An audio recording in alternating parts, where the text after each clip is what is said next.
One night, after 10 years of marriage, my husband decided to be honest. "I'm in love with your sister. We've been together for 2 years. Hi, welcome to my channel. I invite you to listen to my new story." It all happened on a Wednesday evening in our own home after a decade of building a life together. My husband didn't sit next to me on the sofa like he usually did. He sat directly across from me, looked me dead in the eyes, and uttered those words, "I've loved your sister Alara." For 2 years. He waited for me to fall to pieces to completely shatter. But I didn't answer with a single word. I didn't react in any visible way. I simply stood up silently, picked up my phone, and made one call. In that exact moment, he had no idea that things had just spiraled completely out of his control. Thank you for being here. I truly appreciate it. Before we start this story, I'd love to know where you're watching from today. Drop your city or state in the comments below. Let's see how far these videos travel. A quick disclaimer up front, this story contains elements of fiction introduced for narrative and educational purposes. Any resemblance to actual names or places is entirely coincidental, but the lessons you can draw from this are as real as it gets. In the life of every marriage, there are moments that brutally divide the timeline into a before and an after. My moment arrived on a Wednesday evening in April. The azaleas in the yard of our historic colonial home in Chevy Chase, Maryland, were still in full bloom, and on the surface, everything looked exactly as it should. I'm sitting on my porch now. It's well past midnight, and the mug of coffee in my hands went cold a good hour ago. The street is quiet. Chevy Chase at this hour always drowns in silence. You can only hear the distant hum of a car turning somewhere far down Connecticut Avenue. Occasionally, the muffled croaking of frogs echoes from the creek 2 blocks away, and from the darkness emerges the heavy sweet scent of blooming azaleas. The Washington, D.C. area at night has a way of making the whole world feel like it's holding its breath. That April night, as I understand now, was exactly like that. My name is Althea. For 10 years, I was Althea Vance Sterling, though back then I had no idea how high a price I was paying for that hyphenated name. I worked in D.C.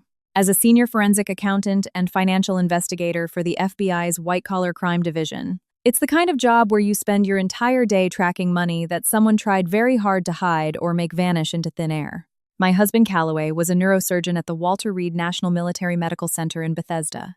More than a decade of grueling studies, an intense residency, and a reputation as a doctor, with an exceptionally steady hand and a decisive mind. A man whose peers called him a genius, and whose patients said he worked miracles. We had a beautiful, spacious home in one of the most wonderful and expensive zip codes in Maryland.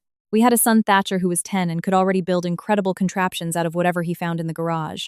We had a 7-year-old daughter, Clementine, who had recently decided that green was the most important and only color worth acknowledging in the world. We also had Weston, our border collie, who at that moment was sleeping soundly in the corner of the living room, completely oblivious to the fact that the life he knew was about to be entirely reorganized. From the outside, we looked like a family that had perfectly cracked the code to happiness. I know this because people told us so at dinner parties, at the school pickup line, or at local neighborhood gatherings, which in Chevy Chase have their own unique, charming vibe. "Everything just comes so easily to you two," we'd hear. I used to take it as a compliment. Today, I know it's just something people say when they have no clue what's lurking beneath a perfect surface. The warning signs had been there for 18 months. I can say that loud and clear now, with that specific hindsight a person only gains after the fact. But back then, I did what most of us do. I found rational explanations that fit the version of life I desperately wanted to keep intact. Calloway's phone always lying face down on the nightstand. Always taken into the bathroom, always an inch from his hand. I told myself he was just stressed about difficult cases in the ward. The late nights that stretched past 1:00 p.m., 1:00 p.m., and eventually midnight. Surgeries ran long. That was a fact, and I used that fact as a shield to cover up all the moments when the truth was entirely different. The growing distance between us wasn't dramatic or sudden. It wasn't the kind of coldness you could easily point a finger at. It was a slow withdrawal, like a tide receding so imperceptibly that you only realize how much the waterline has changed when you're standing on dry sand. I noticed it, but I didn't allow myself to name it. That Wednesday, Calloway got home around 8:00 p.m. I was sitting in the living room reviewing case files I'd brought from the bureau. Weston lifted his head when he heard the front door open, then rested it back on his paws. Thatcher and Clementine had been asleep for an hour. The house had that specific quiet that only descends on a home with kids after an enormous amount of effort. Calloway stood in the doorway for a brief moment, then sat down, not next to me on the sofa as he had done every evening for 10 years. He sat in the armchair across from me. It was a minor detail, but my body understood the signal long before my brain could process it. He looked at me for a long, heavy moment until he finally let it out. I love Ilara. This has been going on for 2 years. I'm telling you this because I can't hide it anymore. The room didn't change. That's the strangest thing I still think about. The lamp continued, casting the same warm light. Weston breathed steadily in the corner. From upstairs, I heard Thatcher shift in his sleep. The old floorboards creaked under the weight of a 10-year-old rolling over. The HVAC system hummed its monotonous, indifferent tune. Everything just kept going. The world didn't stop for a single second to acknowledge what had just happened in my living room. Ilara, my own sister. The woman who had stood in my kitchen for a decade of Thanksgivings, who had held both my children on the days we brought them home from the hospital. The same woman who just 6 weeks ago at Christmas dinner looked me dead in the eye and told me how much she loved me. That Ilara. 2 years. I set my coffee mug down on the side table. I looked at Calloway. I observed him very carefully. And in a fraction of a second, I realized something I hadn't expected at all. I didn't know this man. Certainly not this version of him sitting across from me with precisely prepared, rehearsed words and a look of sheer relief on his face. The expression of someone who had finally dropped a heavy burden he was dead tired of carrying. I knew some version of him, but not this one. I didn't cry. I didn't raise my voice. Instead, a very specific kind of emotional stillness washed over me, which I now instantly recognize as the moment my forensic training quietly and unceremoniously seized full control of my brain. "Thank you for telling me," I said. My voice sounded completely flat and calm. I stood up, walked to the hallway closet, and pulled my coat off the hanger. Calloway was saying something behind me, but I don't remember what. My thoughts were already entirely focused on the phone in my hand, on the one single conversation I needed to have before I did anything else. I wasn't going to call Ilara. I wasn't going to call our mother, who probably would have picked up on the second ring, but whom I loved too much to drag into the hell I was about to walk through. I didn't call my best friend either, who would have shown up in 20 minutes with a bottle of wine, the best of intentions, and a warmth I simply couldn't afford to let in right then. I needed to make exactly one call, to the one person who would ask me exactly the questions I needed to hear. The call I made that night was my first move in a game Calloway had no idea had already begun. 20 minutes later, I was driving south, crossing the Potomac into Virginia, the tree canopy hanging low over the road like a curtain separating me from the rest of the world. I drove the way people drive, when their hands know the route by heart, while their mind is entirely somewhere else. I passed darkened storefronts, historic brick townhouses where a few solitary lights still burned, casting an amber glow on empty sidewalks. Old Town Alexandria at night can look like a painting. That Wednesday, I drove through it completely blind. Rowena lived in a narrow 3-story brick row house on Prince Street. It was one of those beautifully restored streets where the historic brick sidewalks are so old they've settled into a charming, uneven slope. She had been my closest friend for 11 years, and simultaneously, a highly sought-after family law attorney for 14. Those two facts had always existed separately in my mind. The friend and the lawyer, two different people who happened to share the same face. That night, for the first time, I needed them to merge into one. She opened the door before I even knocked. She looked at my face and didn't ask a single question about how I was feeling. That more than anything else assured me I had come to the right place. Her kitchen was warm and narrow, with high ceilings and a window looking out onto a small walled garden.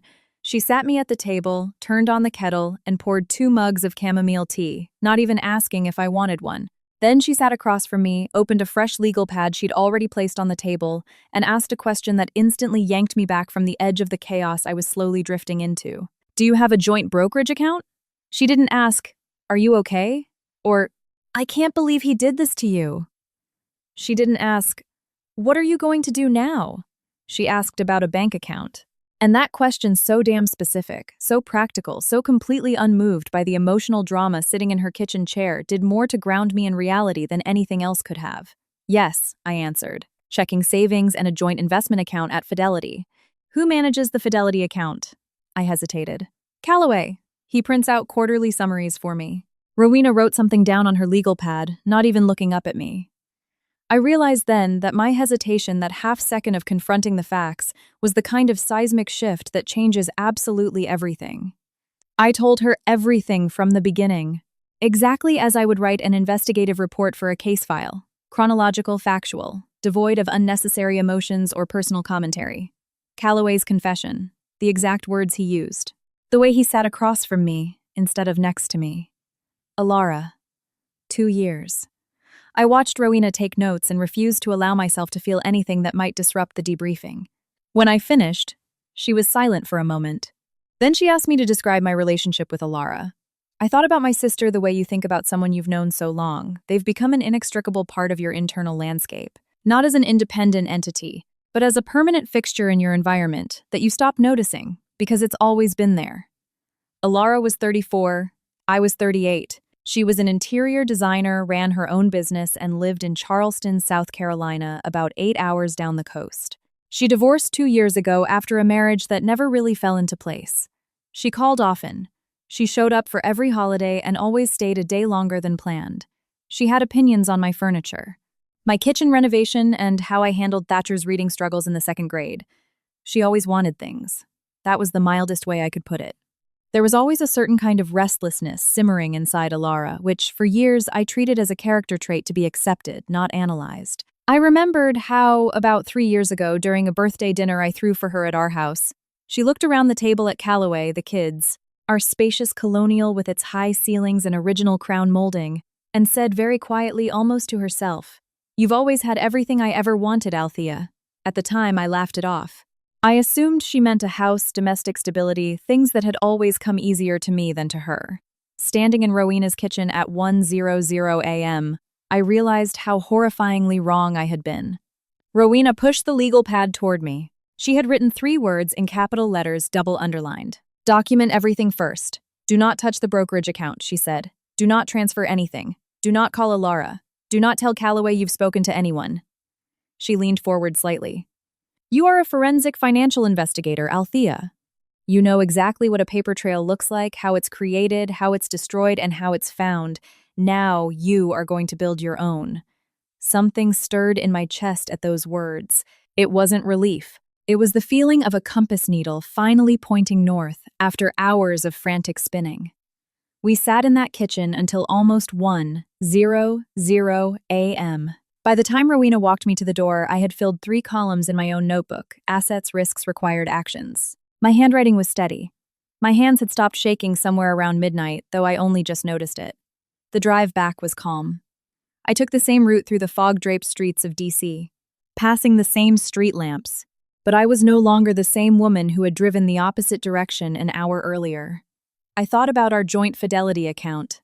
Callaway had mentioned the balance at a dinner party 18 months ago. He talked about a sum of over $500,000 with the easy confidence of a man who manages his family's finances well and knows it. He looked proud, and I had been proud of him. Tomorrow morning, I intended to log in for the first time in years and see what that number looked like in reality. I waited until Callaway's car pulled out of the driveway and disappeared around the corner. Then I made a cup of coffee. I had no intention of drinking, sat at the kitchen island with my laptop, and logged into the brokerage account for the first time in my 10-year marriage. The morning was already warm, the way April mornings in Maryland can be thick with golden light spilling through the old windows in diagonal beams, making everything look softer than it actually was. Thatcher and Clementine had left for school 40 minutes earlier with bouncing backpacks. Clementine still arguing that her green Converse were the only acceptable footwear for picture day. The house was peaceful. Weston curled up under the kitchen table right at my feet. The only sounds were the quiet hum of the refrigerator and the faint mechanical noise of the city waking up outside. The login screen loaded. I typed in the credentials from a confidential document Callaway had set up years ago, the one stored in our shared home folder under a name so mundane. I had scrolled past it hundreds of times without ever opening it. The system loaded the account dashboard. Current balance $187,000. I sat in absolute stillness for exactly 3 minutes.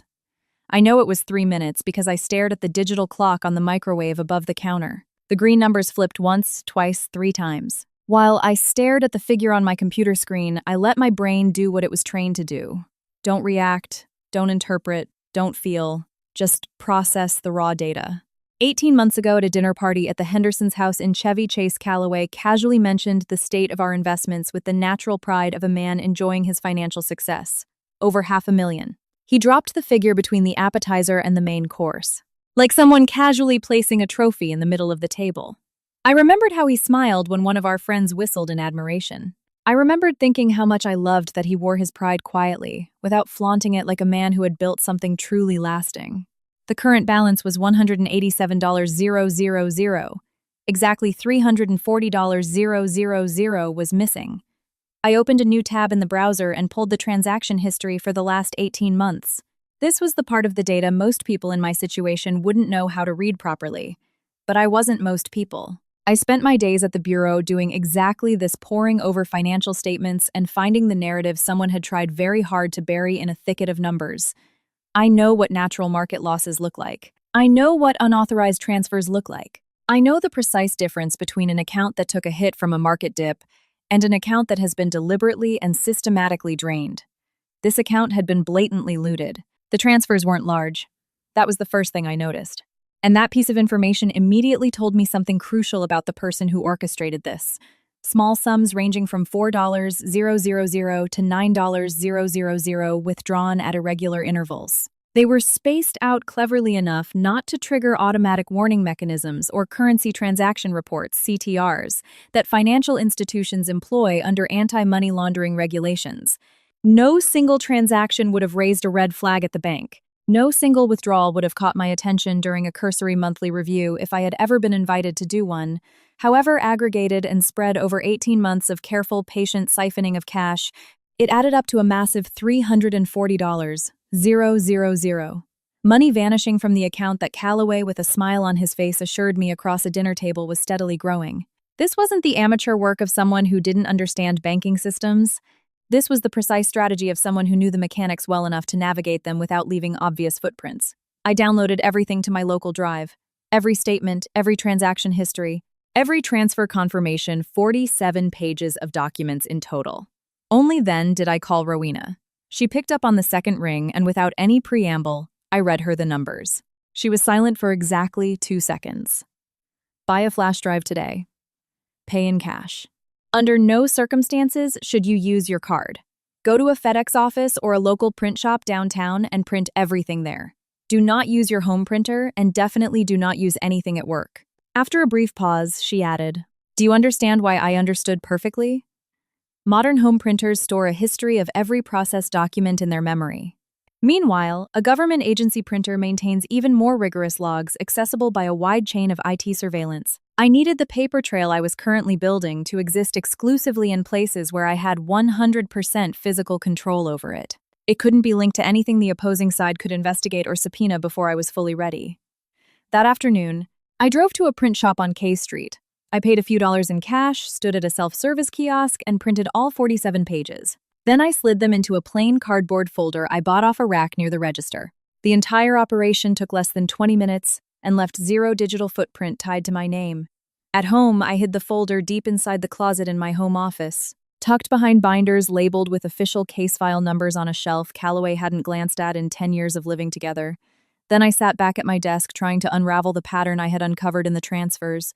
$340,000, moved out in precise, perfectly calculated tranches. This meticulousness disturbed me far more than the sum itself. Calloway was a brilliant surgeon. Nobody who saw him at an operating table doubted that. But this kind of financial architecture required an entirely different skill set. Either someone taught him how to do it, or someone was doing it hand in hand with him. That distinction mattered immensely, and it was about to matter even more. I was still circling this thought when my phone rang at 3:15 p.m. It was Rowena. Her voice sounded different than it had that morning. It was slower, more measured. She used this tone whenever she had to deliver bad news and needed me to stay frosty before hearing words I definitely did not want to hear. "Althea." A pause that carried real weight. "You need to come to my office tomorrow morning. There's something you have to see with your own eyes." Another pause, shorter this time. "Sit down before I say this." I found where the money was going. I sat down. "And it's much worse than we thought," she added. I stared at the chandelier spinning lazily above the kitchen island. I thought about the green digits on the microwave clock. I thought about that dinner party in Chevy Chase and the man who smiled as if he had absolutely nothing to hide. "I'll be there at 8:00 a.m., I said. The next morning, I drove to Rowena's office in Old Town Alexandria. I passed through the oldest parts of the DC metro area, passing green avenues, wrought iron fences, and historic brick buildings that had stood there long before our daily routines even took shape. It was a beautiful route. Normally, I loved the view. That morning, I barely registered it. I was accompanied by that specific kind of dread that surfaces when you subconsciously know the news is bad, but you walk toward it anyway, because the only thing worse than a painful truth is feeding yourself with ignorance. Rowena's firm was on the second floor of a restored colonial building near King Street. The waiting room was small, decorated with immense taste, a space that communicated professionalism and confidence without unnecessary flash. Her assistant gave me a nod and waved me through without a word. When I entered the corner office, Rowena was already sitting at the conference table. In front of her lay a row of documents arranged in perfect order, like someone who had been organizing her thoughts since dawn. She didn't offer coffee. She didn't ask how I slept. She pointed to the chair across from her and waited until I sat down. Then she started talking. The first document was a corporate registry filing from the Secretary of State, dated February 2023. The company name was Vance Design Partners, LLC. Listed as the sole managing member and registered agent Alara Vance. I stared at that name for a very long time. Vance was our maiden name, which Alara had started using as her professional brand after her divorce. She had formed an LLC, a company I had never heard of, which no one had ever mentioned to me, and whose existence I was completely oblivious to. Where did the transfers go, I asked, though the picture was already forming clearly in my head. Rowena placed the second document next to it. It was a bank statement history from the last 18 months. Every single transfer amounts ranging from $4,000 to $9,000 left our joint Fidelity account and went directly into the corporate checking account of Vance Design Partners, LLC. The withdrawals started in November 2022, just 2 months after the company was formally registered. They continued uninterrupted, as regular as a heartbeat up until 6 weeks ago. $340,000, transferred in baby steps to a company bearing my sister's name, a company created by all indications solely to catch that money. The transfer schematic I had analyzed the day before suddenly made perfect sense. The precise dosing of the sums, the irregular intervals, the amounts deliberately kept below the FinCEN reporting thresholds. This wasn't Callaway's logistics. Callaway was a surgeon. His precision was spatial manual honed over decades in operating rooms.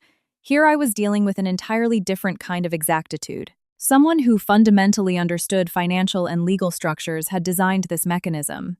Alara had been running her interior design business for 8 years.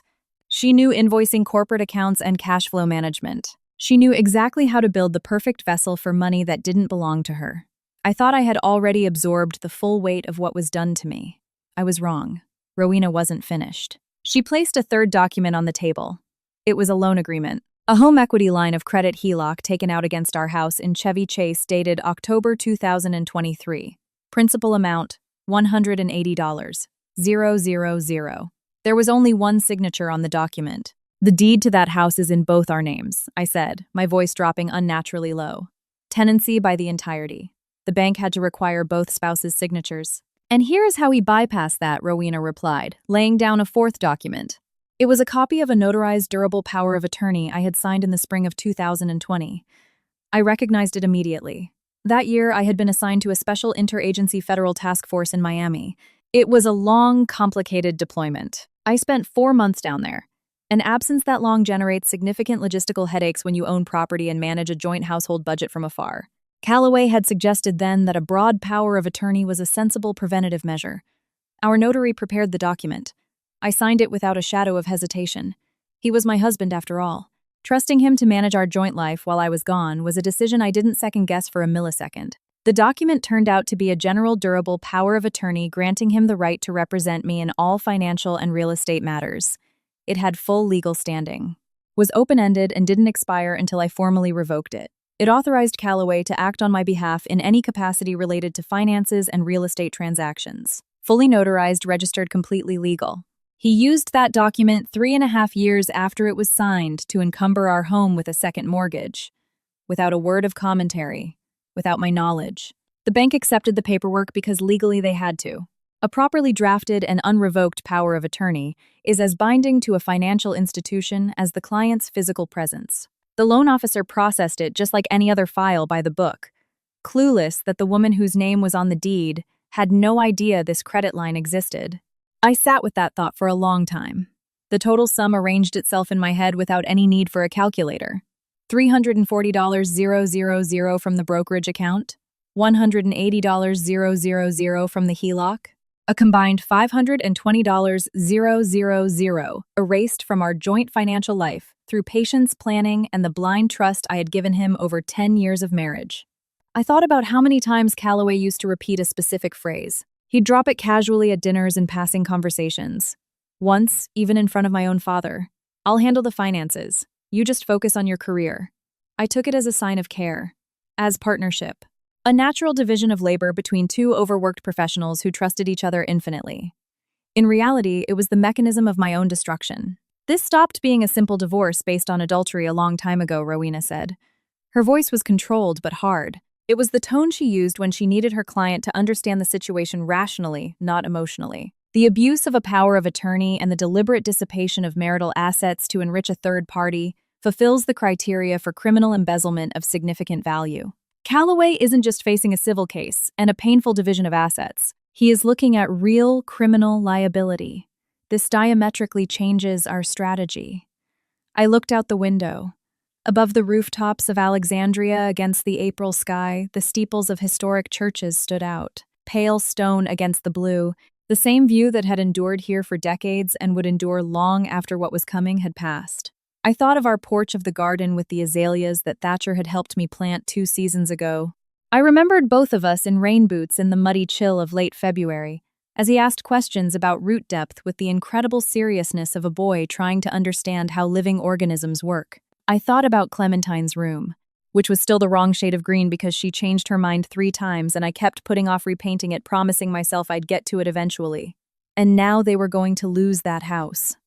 Regardless of what it would cost, how much effort it would require, or what the coming weeks and months would demand of me, that house had no right to become a bargaining chip on my end. But before I could fight for it, I had to return to reality. I had to go home, make dinner, help with homework, and be fully present for 2 children who had no idea their world was about to collapse. I had to cross the threshold of that house and act completely normal for as long as it was necessary. That was by far the hardest task. And it started today. You have to possess a very specific set of skills to sit across the breakfast table from the man who stole your future and still smile while pouring his coffee. I discovered that ability within myself at the end of that April. I had been training for it my entire marriage without even knowing it. Saturday morning arrived lazy and full of sun. Light spilled through the kitchen curtains as if it had nowhere to be. The jasmine growing outside the window had bloomed overnight, and the whole room smelled of something that used to give me pure happiness. I made toast, set the table, arranged the napkins, pressed my hand flat against the quartz countertop for exactly 4 seconds, then turned around with a spatula in my hand and said, "Good morning" to the man sitting at the far end of the island. Calloway looked up from his phone and set it face down, an old habit that now carried an entirely new meaning. "Morning," he replied. There was an exaggerated caution in his voice. It's how a person speaks when they are constantly rehearsing the narrative of their own innocence in their head. He watched every move I made between the counter, the stove, and the table with the hypervigilance of someone subconsciously waiting to be caught. "I know," I thought. "And you have absolutely no idea how much I know." I poured his coffee. I smiled. Thatcher came downstairs at 7:43 a.m., still in his DC. United soccer jersey, his hair plastered flat to one side of his head. He dropped into his chair and reached for the orange juice without looking, then suddenly froze. He looked at me, then at his father, then back at me. 10 years old. And he could already read the atmosphere in a room like a seasoned interrogator. "Is everything okay?" he asked. I touched his head, smoothing down a stubborn cowlick. "Of course, honey. Eat before it gets cold." He ate, but he didn't stop watching us. That's the thing nobody tells you about kids, how quickly they become little silent seismographs, registering every tremor that you swear you've perfectly hidden. Thatcher didn't ask anything else. He just ate his breakfast with the intense focus of a boy who on some wordless level had made the decision to remain on high alert. I loved him so fiercely in that moment that the emotion physically hurt. On Monday at 7:15 a.m., I was already at my desk. Our section at the bureau in the morning drowns in a specific institutional silence. It's the kind of quiet that smells like burnt breakroom coffee and filtered air, where the fluorescent lights buzz at a frequency just below the threshold of perception. For 9 years, I found that hum soothing a clean, task-oriented sound. I sat down, opened a file, and began my analysis. "This is what you do," I repeated to myself internally. "You work. You document. You don't let him see you bleed." I was halfway through an audit of a federal contractor when Imogen appeared at the edge of my cubicle partition holding a mug in one hand and a printout in the other. Got a minute. Imogen had occupied the adjacent desk for 4 years. Meticulous with an incredibly dry sense of humor. The type of woman who notices absolutely everything while never giving the impression she's looking at all. She placed the printout face down on my desk, then slowly flipped it over. This came into the general tip line inbox this morning. The system flagged it automatically based on threat keywords, she said in a quiet, almost conversational tone. Your name is in it. I read the text. The message was anonymous. The language was veiled, very cautious, like someone who knew exactly how far they could push without crossing the legal boundary of a criminal threat. It alluded to a private matter, suggesting that my personal conduct might impact my professional career trajectory. It insinuated that certain private information regarding my personal life might prove extremely interesting to parties involved in the active investigations I was running at the Bureau. My hand didn't even twitch. I was proud of that. Internal protocol requires reporting this to the special agent in charge before end of day, Imogen said, watching my reaction closely. Even if it's garbage, especially if it looks like garbage. I know the procedures. I know you know. She hesitated. I'm just saying it out loud. I looked at her. There was no pity in her eyes. There was only that specific solidarity of someone who had made the decision to stand beside you without asking for the reasons.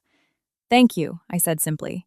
She nodded, took her coffee, and went back to her desk. I submitted the report at 4:52 p.m. SAC Silas Thorne received it, acknowledged it, and created a preliminary entry in the incident log. I watched him initial the form from across the bullpen. Procedure. Clean. Documented. Exactly as Rowena had instructed. Document everything first. That evening, Calloway called at 6:00 p.m. to say he'd be late. Sudden post-op complications, he claimed. His voice had the perfect structure of exhaustion, that professional medical fatigue, not the fatigue laced with guilt. I used to be unable to tell the difference. I made dinner for Thatcher and Clementine. I helped with homework. I ran bathwater. I read 2 chapters of a book in a voice that never once cracked. When the kids were finally asleep, I stood in the kitchen for a long time doing absolutely nothing, and that's when I smelled it. The scent was faint, subtle, trapped in the fabric of Calloway's jacket, hanging on the coat rack in the mudroom, a perfume I could almost name not mine. Something warmer with woodsy notes, the kind of fragrance you don't buy at a standard department store counter. The sensor in my brain, the one that had spent years tracking money through shell companies and offshore accounts, had already taken a digital snapshot of this information. The system would find a match eventually. Later, lying in bed with the heavy weight of Weston resting against my feet, I stared at the lazily spinning ceiling fan and thought about what Thatcher had asked at breakfast. Is everything okay? Not yet, buddy. But it will be. I was already 3 moves ahead. Calloway just had no idea the game had started. In my line of work, the best evidence is rarely what you desperately search for. It's the evidence that floats to the surface at the least expected moment, usually because people trying to hide something eventually just stop being careful. I came home from the backyard side entrance. The garage door was open. That was the first thing that didn't add up. Calloway had texted me at noon. Department head meeting is running long. Don't wait on dinner. His silver Audi was supposed to be parked in the Walter Reed staff lot until at least 7:00 p.m. Yet there it was, sitting in its spot. The engine was cold and the windshield was perfectly clean. I stopped in the threshold between the garage and the mudroom and froze. Something in the back of my mind shifted into absolute stillness. Exactly the same state that overtakes me when a number on a balance sheet refuses to reconcile with the rest of the documentation. It wasn't fear or panic. It was the cold, total attention of a woman whose job is to spot discrepancies. The house smelled of jasmine from the open kitchen window, and beneath that scent lingered something warmer, more woodsy. I already knew that perfume. I set my keys on the console table in the hallway without making a single sound and walked through the kitchen in my socks. Voices were coming from my home office at the end of the hall. It wasn't the television. I knew the difference by now. It was the specific texture of 2 people speaking quietly in a room they believed was entirely empty. A whisper, a pause, another quiet whisper. The rhythm of a conversation they had already had multiple times in multiple rooms in a house that belonged to someone else. I stopped at the edge of the hallway. Through the cracked door, I saw the corner of my own desk, the same one I brought from our very first apartment, with the scratch on the left corner from when Thatcher was 4, and ran his toy truck over it. Alara was sitting on it. Not in the chair. On the desk itself, ankles crossed, acting as if she had an absolute unalienable right to be there. Calloway stood by the window with his arms crossed close enough to her that the space between them looked like a years-long habit. I pushed the door open. The silence that followed had a specific character. It wasn't a silence born of pure shock, though the shock was obviously there. It was the silence of final confirmation. The moment when a secret so painstakingly guarded by two pairs of hands is suddenly unceremoniously dropped on the floor. Ilara looked at me first. For a fraction of a second, an entirely naked expression crossed her face. A flash of authentic emotion that might have been shame if it hadn't been swallowed so quickly. Then she lifted her chin and started to speak. Allie was an old childhood nickname. From summers at our grandparents' house, late-night talks, Christmas mornings, and every single moment she needed something from me. She grabbed for it like a key that used to fit a lock. She was still calculating. I saw it behind her eyes even then, searching for leverage for the next angle of attack. Ilara had never in her life found herself in a room where she didn't know all the emergency exits. Ilara, I cut her off before she could finish her sentence. My voice sounded flat, even as if correcting an obvious clerical error in a file. You need to leave immediately. She slid off the desk, picked up her purse, and walked past me in the doorway, close enough that the scent hit me with full clarity. The same warm, woodsy perfume I had catalogued 3 days ago on Calloway's jacket. She didn't touch me, she didn't say another word, but before she stepped fully into the hall, she looked back. Not at Calloway, at me. It was the look of a woman who was already deciding what her next move would be. Calloway's voice hit me before the front door even clicked shut. It's not what I dropped my keys onto the quartz countertop. A small, deliberate, and very distinct sound. I know exactly what it looks like, Calloway. I know. He stopped. Something shifted in his face.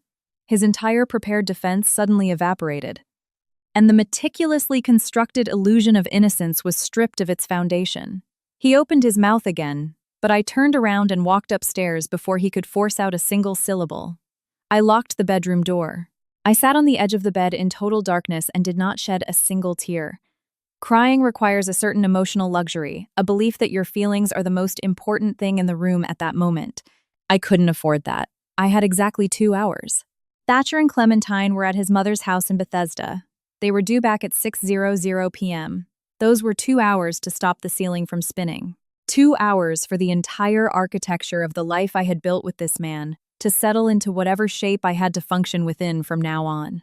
2 hours before I had to go downstairs and be mom, the version of me who slices apples, asks about soccer practice, and reads bedtime stories in a steady voice that has no right to break. I listened as Calloway moved around the house below me. His footsteps in the hall, a long pause, right beneath my door, then the stairs, the slam of the front door, and finally the sound of his car backing out of the driveway, quickly drowned out by the constant hum of the DC. Suburbs. I pulled out my phone and texted one word to Rowena, confirmed. The reply came in less than 30 seconds. Good. Do not say another word to him today. We filed a petition on Wednesday. I placed my phone face up on the nightstand and leaned my head against the headboard. At the top of the stairs, the quiet click of Weston's claws on the hardwood echoed. He stopped right outside my door, turned in a circle, and lay down, leaning his entire body against the wood. 70 pounds of unconditional canine certainty that someone he loved was on the other side. I closed my eyes. 2 hours, I thought. Be their mother for 2 hours, and then when they fall asleep, become the woman who is going to win this war. I had confirmed what I needed. The rest was just a matter of paperwork. And nobody knew paperwork better than me. 2 weeks after that Wednesday evening in April, on a quiet May morning, while Calloway was 6 hours into a complex spinal surgery at Walter Reed and Thatcher and Clementine were at school, Rowena Linwood filed our petition for absolute divorce in the Montgomery County Circuit Court. Her corner office in Alexandria looked different in the morning. The light was softer right before the city surrendered to the afternoon heat, and the air became heavy and still. The documents were already on the conference table when I arrived. 3 sets perfectly aligned and marked with colored flags. It's the kind of precision that characterizes people with years of experience who know perfectly well that chaos feeds on ambiguity, and cases are lost purely through a lack of attention to detail. She handed me a pen, not some standard office ballpoint, but something heavier, black lacquer with a gold nib. An instrument you don't use to sign grocery receipts or school permission slips. Not to celebrate, she said before I could ask. Just for the beginning. I signed in 4 places. Althea Vance Sterling. Every letter placed deliberately. Every signature identical to the last. The pen glided without the slightest hesitation. I had made this decision 16 days ago in the darkness of my bedroom, while Weston slept against the door, and I hadn't questioned it once in those 2 weeks. Not in the shower at 6:00 a.m., not in the car line at school, not at 2:00 a.m., when the house went completely silent and there was nothing between me and my resolve but the ceiling. Rowena filed the documents through the electronic portal at 9:47 a.m., then immediately dispatched a process server to collect the physical copies. The server was instructed to find Calloway at exactly 2:00 p.m. The timing was premeditated right after his surgical block ended, but before his afternoon rounds, when Calloway would be sitting in the doctor's lounge, still in his green scrubs, phone in hand, slowly riding out the adrenaline wave of a successful procedure. That was the version of Calloway who believed the entire world worked in his favor. And that was the version who was going to hold that envelope in his hands. I thought about that perfect timing the entire drive back to the field office. He'll be at his most confident when he gets it crossed my mind. And a second later, he won't be. The call started at 2:15 p.m. I was at my desk at the FBI analyzing an audit of government contracts that had absolutely nothing to do with my personal life when my screen lit up for the first time. Calloway. I flipped the phone face down and went back to work. The spreadsheet had 63 line items. I verified each one, line by line. 2, 2, 2, 2, 3, 1, 2, 4, 9, 3, 4, 5. 5 missed calls in an hour and a half each forwarded to voicemail. Every time the screen went dark was a small, conscious decision on my part. I wasn't avoiding him out of fear. I was avoiding him because I had absolutely nothing to say that would benefit me in that moment. Rowena had made it extremely clear. Let the documents speak for you. Your voice will enter later, and solely through me. I finished the audit, forwarded it to my SAC, and at 5:30 p.m., headed home, driving through the shaded streets of Chevy Chase, focusing exclusively on the road. He walked into the house at 7:00 p.m. The kitchen was warm, the bright lights on. Clementine was upstairs practicing her reading, and Thatcher was sitting at the island with his math workbook, wearing that specific grimace that meant he had identified long division as a personal enemy. I was at the stove when I heard the heavy groan of the garage door opening. Calloway walked inside, pale as a ghost. It wasn't the pallor of illness or extreme exhaustion. It was the pallor of a man whose entire internal framework had just been subjected to a stress test he never in his wildest dreams anticipated. He dropped his keys on the granite counter, looked at the kids, then at me, and spoke in a voice he was desperately trying to keep leashed. "Can we talk?" Thatcher looked up from his math problems. Later, I said curtly, signaling I wasn't going to do this in front of them.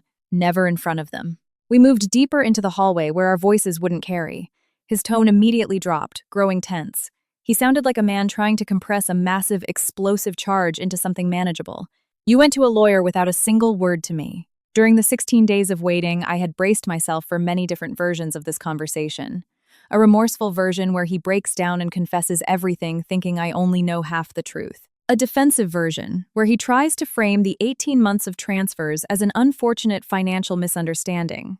A begging version, which I thought was the most likely. I hadn't anticipated a self-righteous version. The voice of a man who genuinely considered himself wronged by the consequences of his own actions. The sheer audacity with which he delivered it was almost monumental in its structure. My voice remained perfectly calm and even. "You had a 2-year affair with my own sister," I said as if I were reading dry findings from a forensic accounting report devoid of any modulation or emotional backdrop. "You transferred $340,000 from our joint brokerage account into an LLC registered in her name. And you used a power of attorney I gave you in good faith while I was on federal deployment to encumber this house with an additional $180,000 mortgage without my knowledge or signature." I let a second of absolute silence fall between us. "What exactly, in your opinion, is left for us to discuss here?" He opened his mouth, but nothing coherent came out. I turned, walked back to the kitchen, and finished making dinner. He stood in the hallway for a moment longer, then disappeared up the stairs. He didn't come down to eat with us. By 9:00 p.m., he was gone. I didn't ask where he went. The family location sharing on his phone was still active. As he backed out of the driveway, I watched the blue dot on the map move steadily south, hitting I-95, eventually pausing miles away. He turned off his location sharing at 10:13 p.m.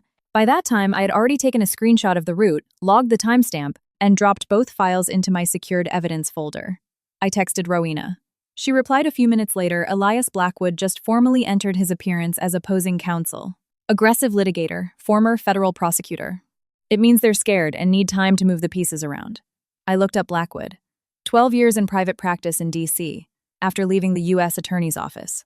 Known for procedural obstruction, burying courts in discovery motions, and running down the clock. The type of lawyer you hire when the client has massive assets to protect and needs the opposing side to lose their patience before a judge sees the full picture. I knew the strategy all too well. I saw identical patterns in white-collar fraud cases. Generate so much procedural noise that the truth drowns under the weight of cover letters. Let them move whatever pieces they want, I thought. I have the hard evidence. 3 days after filing the petition, an email arrived in my personal inbox from a temporary address. A random string of letters and numbers generated in a minute from any public terminal. The message consisted of exactly 3 sentences. You think you're the smartest person in the room. You always thought that. Let's see how smart you are when everyone finds out who you really are. I read it twice. The threat was precisely calculated, veiled enough that they could deny it in court, yet unambiguous enough in intent to leave no illusions. The work of someone who understood the boundaries of the law perfectly, someone operating under the dictation of a specialist. I immediately forwarded the message to Rowena, then saved it with a full timestamp to my secure folder. In 11 years of financial analysis, I've learned one fundamental rule. The first mistake is always the most expensive. It exposes the entire operational framework. It shows how terrified someone is, and how much they're willing to risk. They had just made their first mistake. That evening, at 9:00 p.m., I heard footsteps on the stairs. Thatcher appeared on the landing in his soccer jersey, his face expressing something he didn't quite have the words for yet. He was 10 already, carrying that specific burden of a child who subconsciously senses that the adults around him are barely managing. Is Dad not coming home tonight? I turned off the hallway light, walked up and sat next to him on the top step. The wood creaked under our weight. Down the hall, the pale orange glow of Clementine's nightlight bled through the crack under her door. I put my arm around him. He rested his head against mine without a word. We sat there for a long time. Neither of us spoke. The hardest moment in all of this wasn't the day I discovered the stolen bank transfers. It wasn't the moment I signed the divorce petition with that heavy black pen, nor watching Calloway's face when the court documents landed on his desk. The hardest part was this. A boy on the stairs in a soccer jersey, a question I couldn't answer for him yet, and a silence I could only fill in one way by being there next to him, without moving. Without looking away. I've spent enough years around federal financial investigations to know what people reach for when backed against a wall. They grab the nearest weapon. For Calloway and his lawyer, that weapon was meant to be my career, and it was the worst possible choice they could have made. Another email arrived on Saturday morning. I was sitting at the kitchen island with coffee and case files when my personal phone buzzed. Same temporary inbox as 3 days prior. Same deliberate ambiguity dressed as blackmail.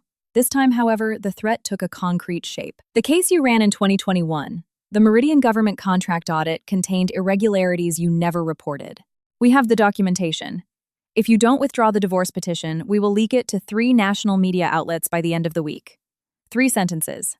No signature. The grammar of someone who had thought it out carefully, or had been well instructed. I read it once. I forwarded it to Rowena, set my personal phone face down, and picked up my bureau-issued smartphone. Before 9:00 a.m., I was in the D.C. field office. Imogen was at her desk when I walked in. She looked at me, read my face in her specific way, and didn't say a word. I walked straight to Silas Thorne's office and knocked twice. I need to file an official report, I said. Attempted intimidation and unlawful interference with a federal employee in connection to an active civil proceeding. He pointed to the chair across from his desk. I sat down. I laid out the timeline just as I would present evidence to a U.S. attorney. The first email from 3 days ago already logged. And now, a direct threat to leak fabricated intel regarding a closed federal investigation unless I withdrew a legally filed divorce petition. Thorne listened without interrupting. When I finished, he nodded. You know what this is? Obstruction, potential witness tampering. Definitely in our wheelhouse, he added. I'm initiating internal protection protocols. You do not touch the IP trace. I know. I stood up. In this specific matter, I was now exclusively a victim. The Cyber Division traced the IP address via a federal subpoena the following Tuesday. I wasn't in the room when they did it. I was sitting at my desk, working exactly as I had every day for the last 2 weeks, calmly, systematically verifying fact after fact. Imogen walked up to my cubicle at 3:47 p.m. Thorne wants to see you, she said. Her voice was completely neutral, which told me absolutely everything. The digital footprint led investigators to a device registered on the administrative network of Elias Blackwood and Associates on K Street in Washington, D.C. It wasn't a personal phone. It was a corporate computer. The kind of digital trace left by someone who believes they can threaten people with impunity but completely miscalculated what happens when you target someone who works in a building professionally dedicated to hunting such things. Down. Thorne laid out the findings in 4 minutes. I thanked him, went back to my desk, and called Rowena from the underground parking garage. They didn't just threaten me, I said when she answered. They attempted to extort a federal agent during an active civil suit. A second of silence fell. This stopped being a family court matter a long time ago, she replied. We're talking about an entirely different category of felony. I know. I want you to retain the documentation. Don't file any motions on it yet. Let it sit as a bargaining chip. As leverage, I clarified. A bargaining chip implies an exchange. Leverage means they'll have to constantly wonder when the hammer is going to drop. She stayed quiet for a moment. You've done this before. I track dirty money for the government, I answered. So yes, I have. 2 days later, Rowena's investigative team dug up information that completely demolished my remaining understanding of the situation. She called me at 6:00 p.m. and asked if I was sitting down. I was standing in the kitchen looking out at the backyard, and I didn't sit. In November 2023, Callaway submitted a formal transfer request to a private neurosurgery clinic in Charleston, South Carolina, Rowena said. In December the same month, he was shopping with you for a new living room rug. He paid the deposit on a 2-bedroom luxury apartment near the Battery in Charleston. The lease agreement was issued to 2 names, Callaway Sterling and Alara Vance. I froze in absolute stillness. Rowena kept talking. Lease start date March 2024. 6-month lease with an option to extend. Utilities placed in Alara's name.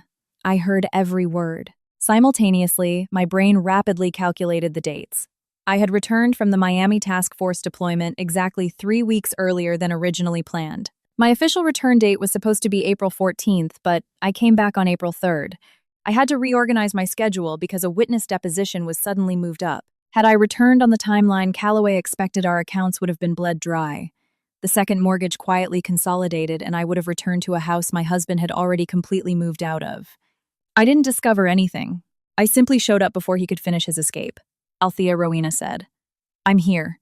I hear you. My voice didn't waver for a second. Attach the lease agreement as Exhibit C. I set the phone on the counter. This was never an impulsive affair. Affairs can be chaotic, dictated by fleeting lust by proximity. This was a precise blueprint mapped out in November, funded throughout the summer with a specific zip code, a move-in date, and a listed roommate. I wasn't betrayed in a moment of weakness. I was being managed out like an inconvenient variable. The professional part of my brain, the part that spent days following the money to determine a suspect's intent, recognized the structure instantly. The private part of me needed a second longer to absorb it. My phone buzzed at 7:15 p.m. Alara Vance. I watched the screen light up once, twice, 3 times, then go dark. A minute later, it repeated. Finally, a text came through. Please, I just need 5 minutes. I turned the phone face down and started making dinner. 5 minutes of conversation wouldn't give her anything she wanted, and it would cost me something I couldn't afford to lose. The clean, documented distance between what I knew and what she thought I was willing to say out loud. Alara had spent her whole life mistaking my silence for weakness. This time she was going to find out just how wrong she was. She showed up on a Sunday evening, a week after we filed the petition, while Thatcher and Clementine were upstairs doing homework. She had clearly thought out her outfit. She looked remorseful. She had rehearsed that remorse down to the smallest detail, which are 2 very different things. I noticed her car before I saw her a graphite Volvo parked a house down, which meant she had calculated that too. Not directly in the driveway, close enough to walk up, but far enough to suggest she wasn't sure she'd be welcomed. On that point, she was absolutely right. When the doorbell rang, I took a deep breath and opened it. I didn't step back to let her in. I stood in the doorway, hand on the handle, and waited. Alara looked exactly as she always did when she needed something from someone. Focused, the sharp edges of her personality, smoothed out, retreated inward until the proper moment.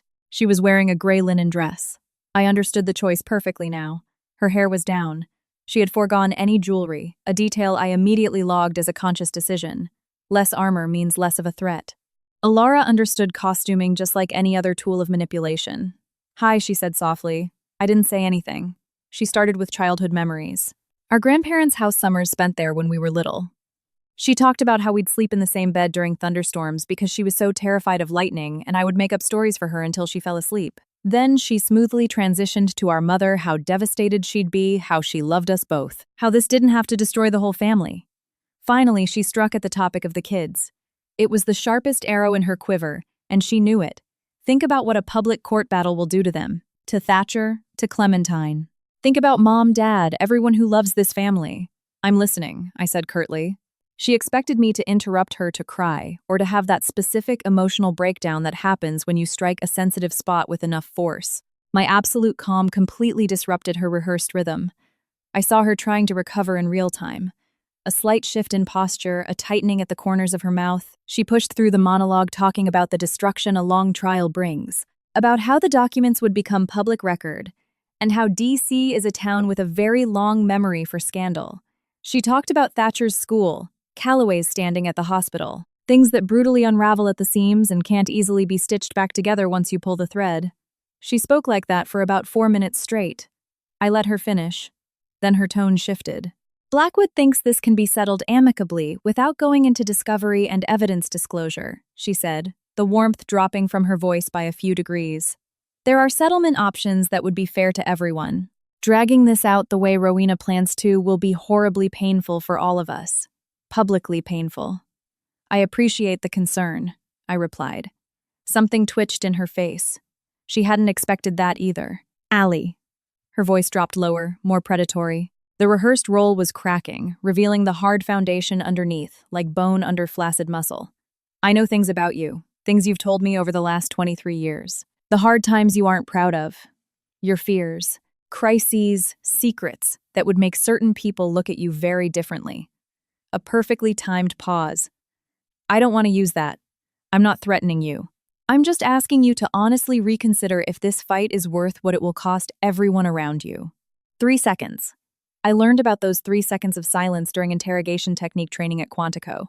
The silence that follows a threat or a declaration of intent long enough for the speaker to hear the weight of their own words, short enough that it doesn't escalate into open conflict. 3 seconds of absolute stillness. It works in interrogation rooms and during official depositions. As it turns out, it works equally well on a front porch in Chevy Chase. Alara heard herself during those 3 seconds. I saw the realization reflect on her face. It wasn't guilt.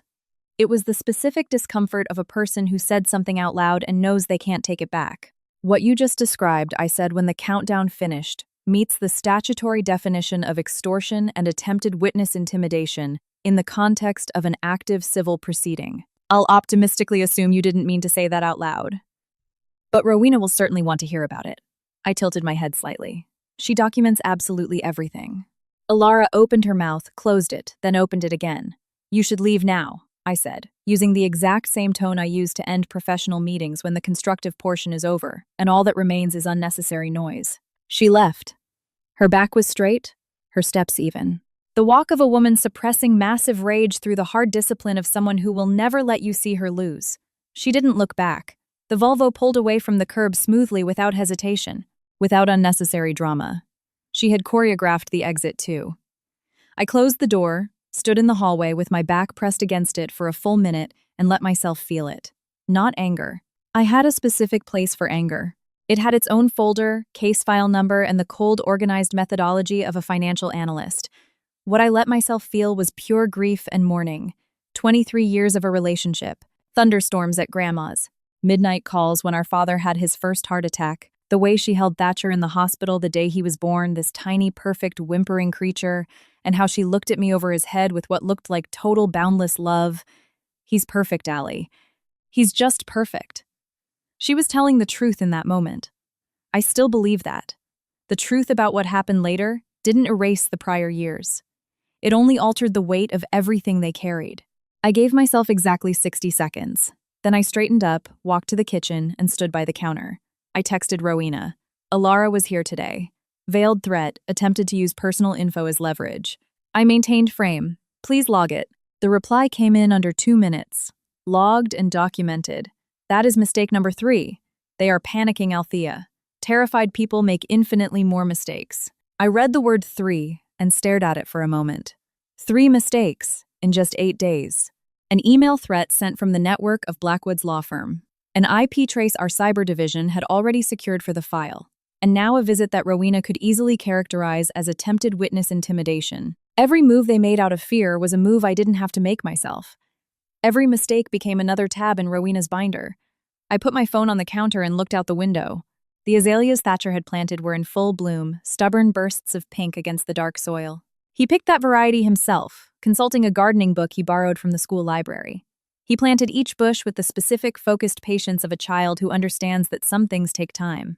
I thought about Alara driving back across the Potomac, replaying our conversation in her head, wondering where she went wrong.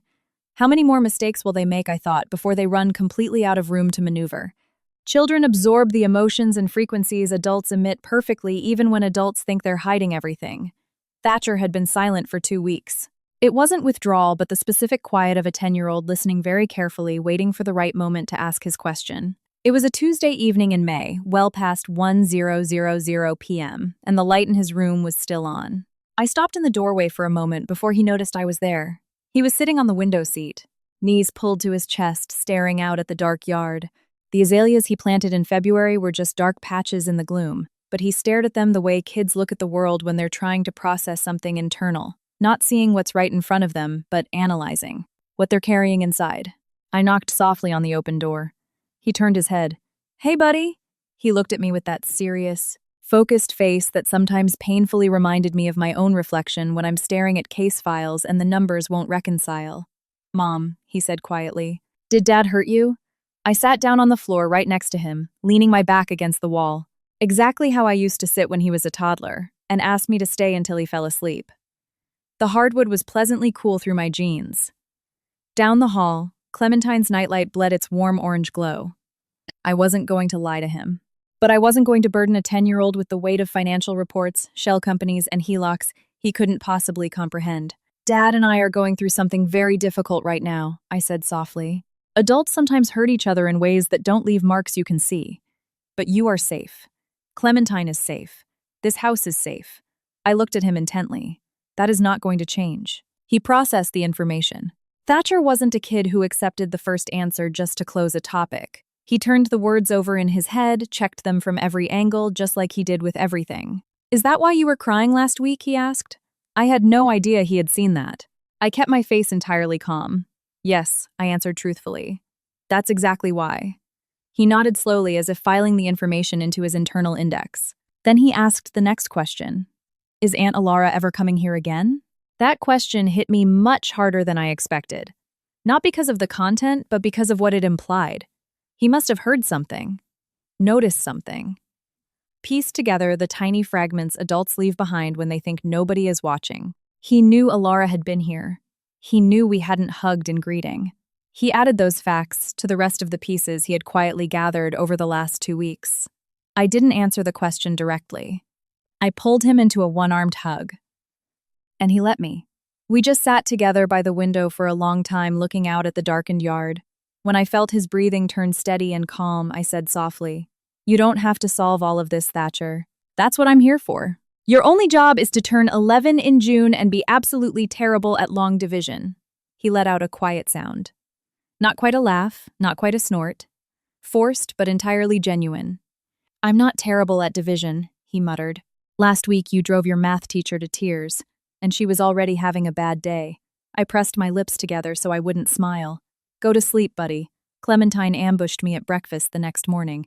Still in her pajamas hair, a complete disaster, entirely free of the specific tension her older brother had been quietly metabolizing for 2 weeks. "Mom," she said, climbing into her chair and reaching for the maple syrup before her plate even hit the table.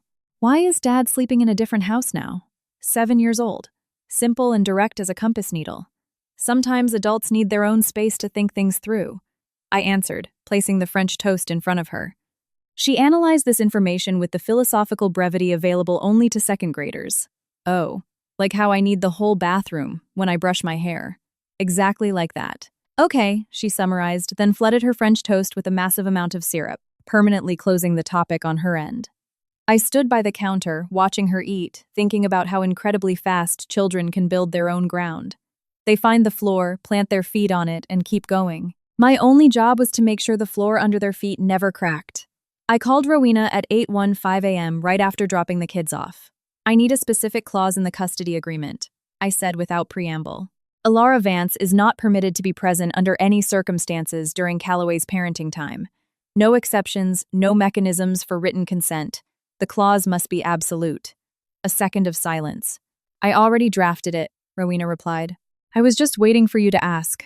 I let out the breath I'd been holding in my chest for 3 days. Thank you. That was clean, hard, legal language, unassailable. That night when both kids were long asleep, I sat at the kitchen island but didn't open my laptop. I looked at the 2 mugs sitting on the shelf above the espresso machine. My cream-colored one with the chipped handle I'd had since college, and the dark blue one Calloway brought back from a medical conference 4 years ago and claimed as his own. They were both still there. I hadn't moved his mug. I wasn't quite sure what physically removing it from the space would mean yet. I let myself cry for about 5 minutes. I wasn't crying for Calloway. I wasn't crying for Alara or even for the lost money or the version of my life that turned out to be fiction. I cried because Thatcher looked at me with his wise, focused eyes and asked, "Did Dad hurt you?"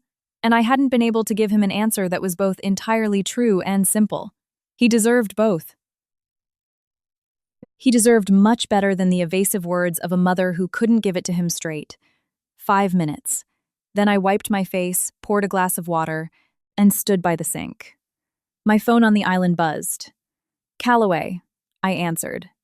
Something inside me tensed immediately, then completely reoriented itself a second later. The voice I heard wasn't the voice of a man backed into a corner trying to defend himself or make demands. It was the other voice, the one I knew for 10 years before all this. The one that read bedtime stories on Sunday mornings and remembered how I took my coffee without asking. That voice, I thought, is far more dangerous than every defense attorney in Washington, D.C. I didn't say anything. I let him talk. I was prepared for his rage for Blackwood's procedural tricks for the entire litigation machine of a contested divorce to clash against everything I'd built over the last months. I hadn't anticipated how precisely he would try to play this. The call lasted 2 minutes. He didn't start with demands. He didn't mention Blackwood, the petition, or the federal investigation into the cyber threat his own lawyer's network had so unfortunately generated. He started with Thatcher. "He isn't sleeping, Althea," Calloway said, authentic deep concern bleeding through his voice. And that was the hardest part. I knew that tone.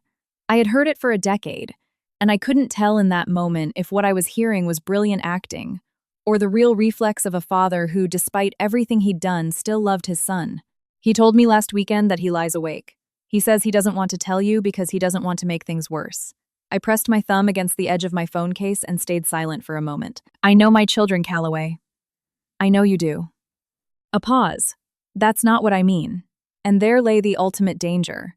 That superficial softness was infinitely more dangerous than Blackwood's discovery motions, or Alara's manipulations, because on this one point, he was absolutely right.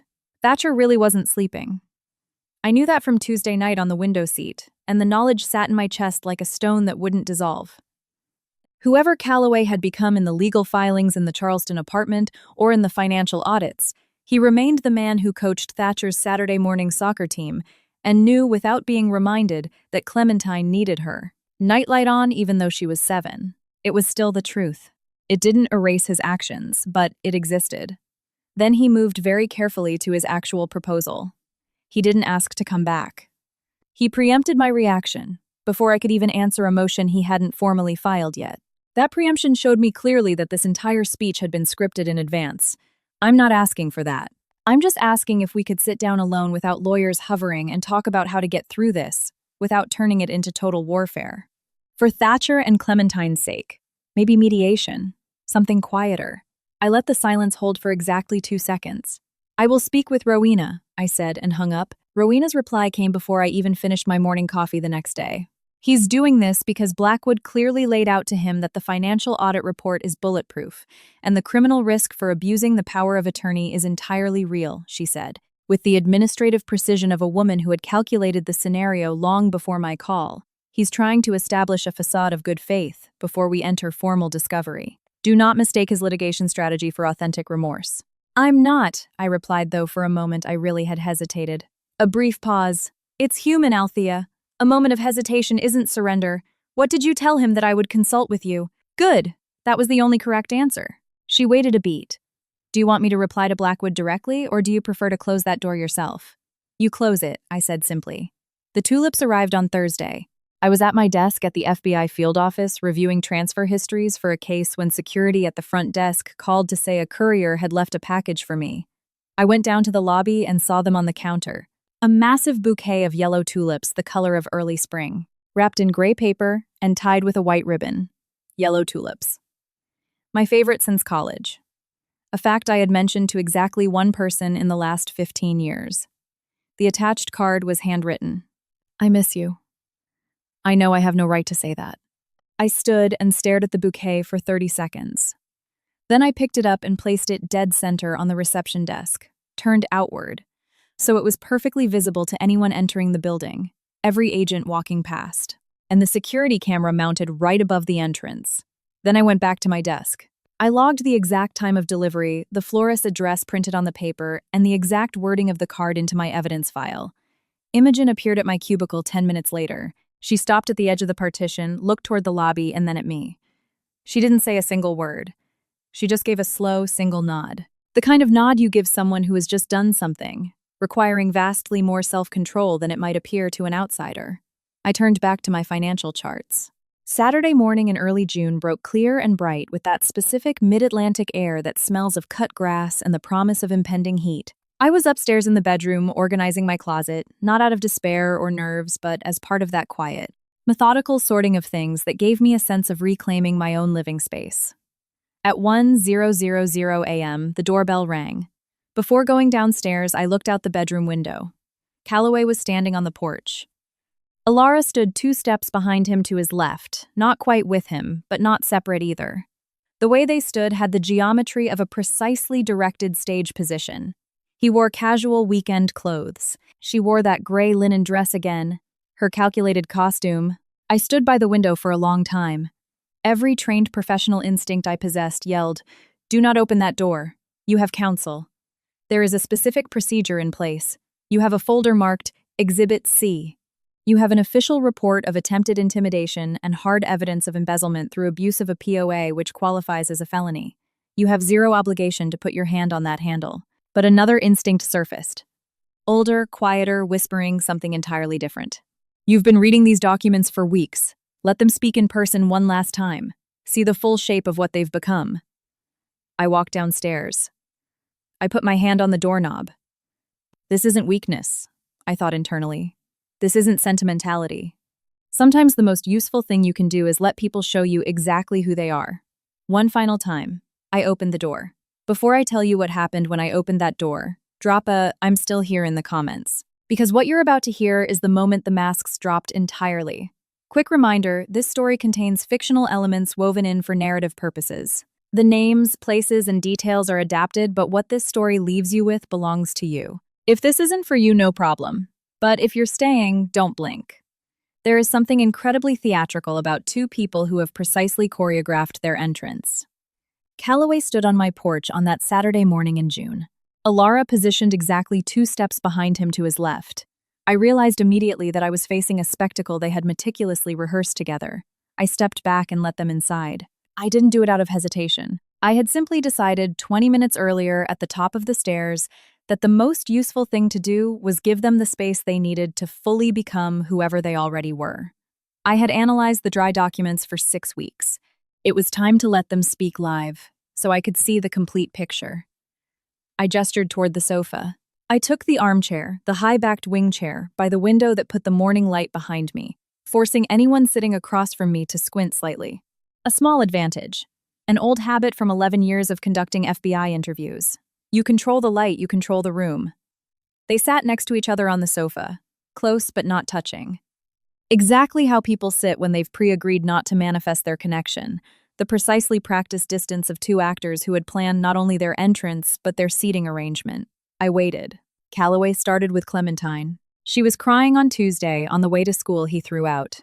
His voice held that modulated concern of a man who knows exactly how to dose affection with surgical precision. He wasn't truly feeling it. He wasn't acting it poorly either. It was just perfectly calculated. I knew that. I know my children. I answered calmly. I am managing this process and their psychological well-being. Those two things are not mutually exclusive. I'm not saying they are. It was the same defensive technique I'd heard on the phone 2 weeks prior, word for word. He was running the same rehearsed script. I'm just saying there might be a way to get through this with less damage to everyone. Structured mediation outside the courtroom. Somewhere quieter. Rowena has already responded to Mr. Blackwood on this matter, I cut in. Through the proper official channels. A brief silence followed. His jaw twitched infinitesimally.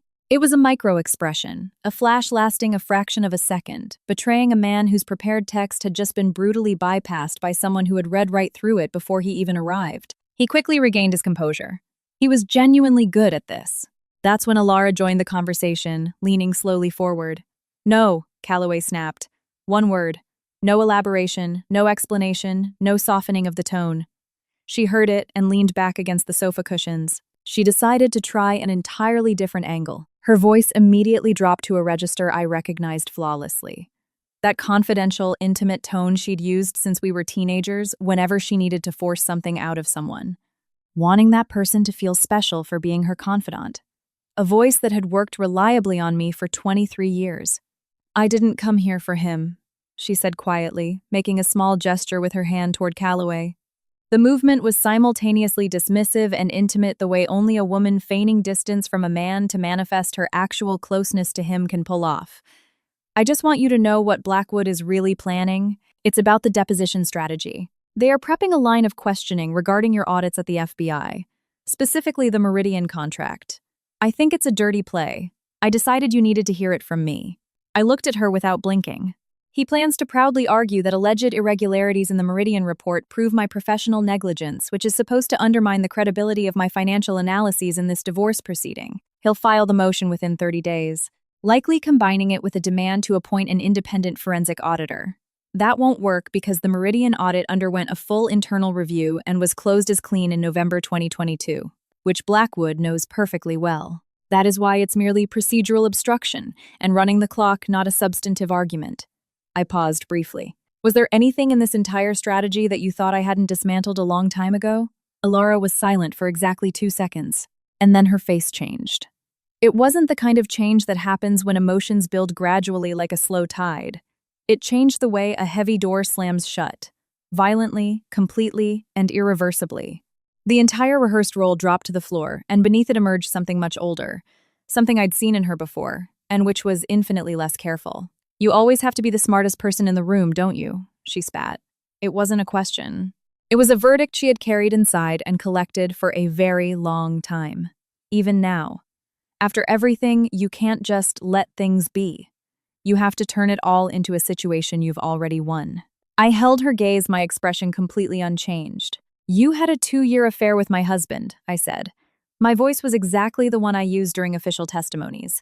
Even factual, stripped of any emotional charge. You helped him funnel over $500,000 from our joint accounts through an LLC registered in your name. You exploited a power of attorney I gave him out of boundless trust to encumber this house with a second mortgage without my knowledge or signature.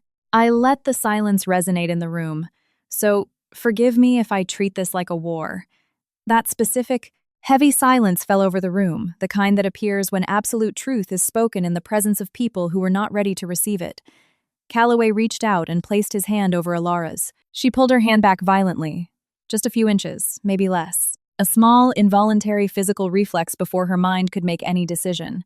He stared at his empty hand for a fraction of a second, before his face returned to a controlled expression. But I had spent 11 years analyzing the space between people, and what I saw in that fraction of a second was exactly what Rowena had mentioned 3 weeks ago in her kitchen in Alexandria. Terrified people make the most mistakes. They were starting to make them against each other. I'd like you both to leave now, I said. I stood up calmly, automatically ending the discussion the way I always end official interviews without unnecessary drama. Just definitively, your attorneys know how to reach mine. Neither of them said a word. Calloway stood up, first composed, still desperately trying to maintain the facade of a civilized man who had done everything in his power, and walked toward the hallway. Alara followed right behind him. The distance between them as they headed for the front door was noticeably wider than when they had sat on the sofa. I stood in the open doorway and watched them walk across the porch. Near the garden path, Alara hissed something under her breath. Not to me, but I caught the tone perfectly, even if I didn't catch the exact words. It was cold, sharp, full of grievance. Calloway answered her shortly, roughly, tossing out just a few clipped syllables. The passenger door of his car slammed shut with significantly more force than necessary. I locked the house, pressed my forehead against the cool painted wood, and stood there for exactly 3 seconds. Just 3. Letting the deep silence of the empty house wrap around me like water seeking its level. This door had been here since 1923. It had held up a long time. It would hold up a little longer. Then I straightened up, walked down the hall, and entered my office. The evidence folders lay exactly where I had left them, organized and labeled on my desk. I had reviewed them more times than I could count over the last 6 weeks. But the night before, while working late on our insurance documentation, the paperwork I had always handed over to Calloway without blinking because he was a doctor, and I trusted him implicitly to manage our medical and life insurance policies, I had stumbled across something. I saw a number in a very specific context, with a very specific date. I stared at it for a long time before closing the file and going to sleep. That number accompanied me through the night. The way digits haunt a person when they absolutely refuse to fit into any innocent, rational explanation. Some numbers, when you find them in the right context, stop being just a mathematical record. They become a massive question. And this specific question had only one coherent, logical answer. I wasn't ready to say it out loud yet, but I intended to call Rowena first thing Monday morning. Rowena called me herself the day after they left. She had found the insurance analysis in the investigative files I shared with her. She didn't say much over the phone. She just said briefly, "I want you to go to Deep Creek Lake this weekend. Take Opal up on her invitation. You need 4 days away from that house. And I need you to be thinking with absolute clarity when you get back." I drove out of D.C. on Friday morning before the Beltway even started to wake up. The route west into the Maryland mountains goes through rolling green terrain, stretches of forest and small towns most people have no idea exist. 3 hours alone with the road with nothing else to do but drive and think, which, depending on the personality of a woman in the middle of a divorce, is either the best or the worst medicine you can prescribe. It was the first time I had been authentically alone since April. Not the superficial solitude of an empty house where your husband's blue mug still sits on a shelf and the silence screams with the presence of other people. It was the solitude of the road of momentum. That specific freedom of a woman in a car, driving somewhere with a clear intention and nobody guarding the door. I allowed myself that state for exactly 3 hours. Rowena called precisely as I was pulling into Opal's driveway. The house was a charming timber cabin located 2 blocks from the edge of the lake. Opal had come here every June for 8 years, ever since her own divorce, and started inviting me 3 years ago, repeating that I looked like a woman who desperately needed to remember what water and pine trees smelled like. She was right every time. I sat in the parked car and answered the call. Rowena's voice was exactly the same as always, even methodical. The voice of a person who knows perfectly well that maintaining professional detachment in difficult conversations is elementary to the job. She laid out exactly what she had found in the financial audit, doing so chronologically by the hierarchy of facts. In October 2023, Calloway initiated a formal verification process for your life insurance policy. Your existing coverage, a standard term life policy we've held jointly since your 3rd year of marriage, was modified. The death benefit was doubled to $2,000,000. The rider was processed and approved in the 2nd week of October 2023. Vance Design Partners LLC was registered in February 2023. The second mortgage on the Chevy Chase house was signed on the 31st of October, 2023. 3 documents, one and the same month. "I'm not drawing hasty conclusions," Rowena said calmly, "but you need to be aware of this." Silence fell over the line. We both lived in it. The question neither of us spoke out loud was exactly the same one that had haunted me the night before. The one I saw in the insurance docs and closed before bed, hoping it would look smaller in the morning. It didn't. In isolation from the other evidence, it's not enough to bring criminal charges of that nature, Rowena continued. But in a deposition protocol next to everything else, the Shell LLC, the POA abuse, the Charleston lease, the intimidation attempts, it diametrically changes the atmosphere in the room. It changes what a judge starts to picture. "Yes," I added quietly. "Yes," she confirmed. "Exactly that." I thanked her and sat in the car for another minute after the call ended, watching a bird glide low over the roofline, unhurried, entirely indifferent to everything happening beneath it. October 2023, I thought internally. He was already building his final emergency exit in October. That evening, Opal and I sat on the deck with a glass of wine, listening to the sound of the water in the darkness. Deep Creek Lake at night in June has something extraordinary about it. The wind off the water is warm but persistent, forcing conversations to become more honest than they would be inside a closed room. Opal had been strangely quiet since I arrived, which I immediately noticed and mentally catalogued. She poured me wine without asking. Then she set the bottle down and fixed her gaze on the dark surface of the lake. "Althea," she started quietly, "I need to tell you something. 8 months ago, I saw them at a restaurant in Charleston. Calloway and Alara. They were together." I turned my head and looked at her. I didn't say a word. I learned through 11 years at the Bureau that the most important thing you can do when someone starts telling the truth is simply to wait in absolute silence.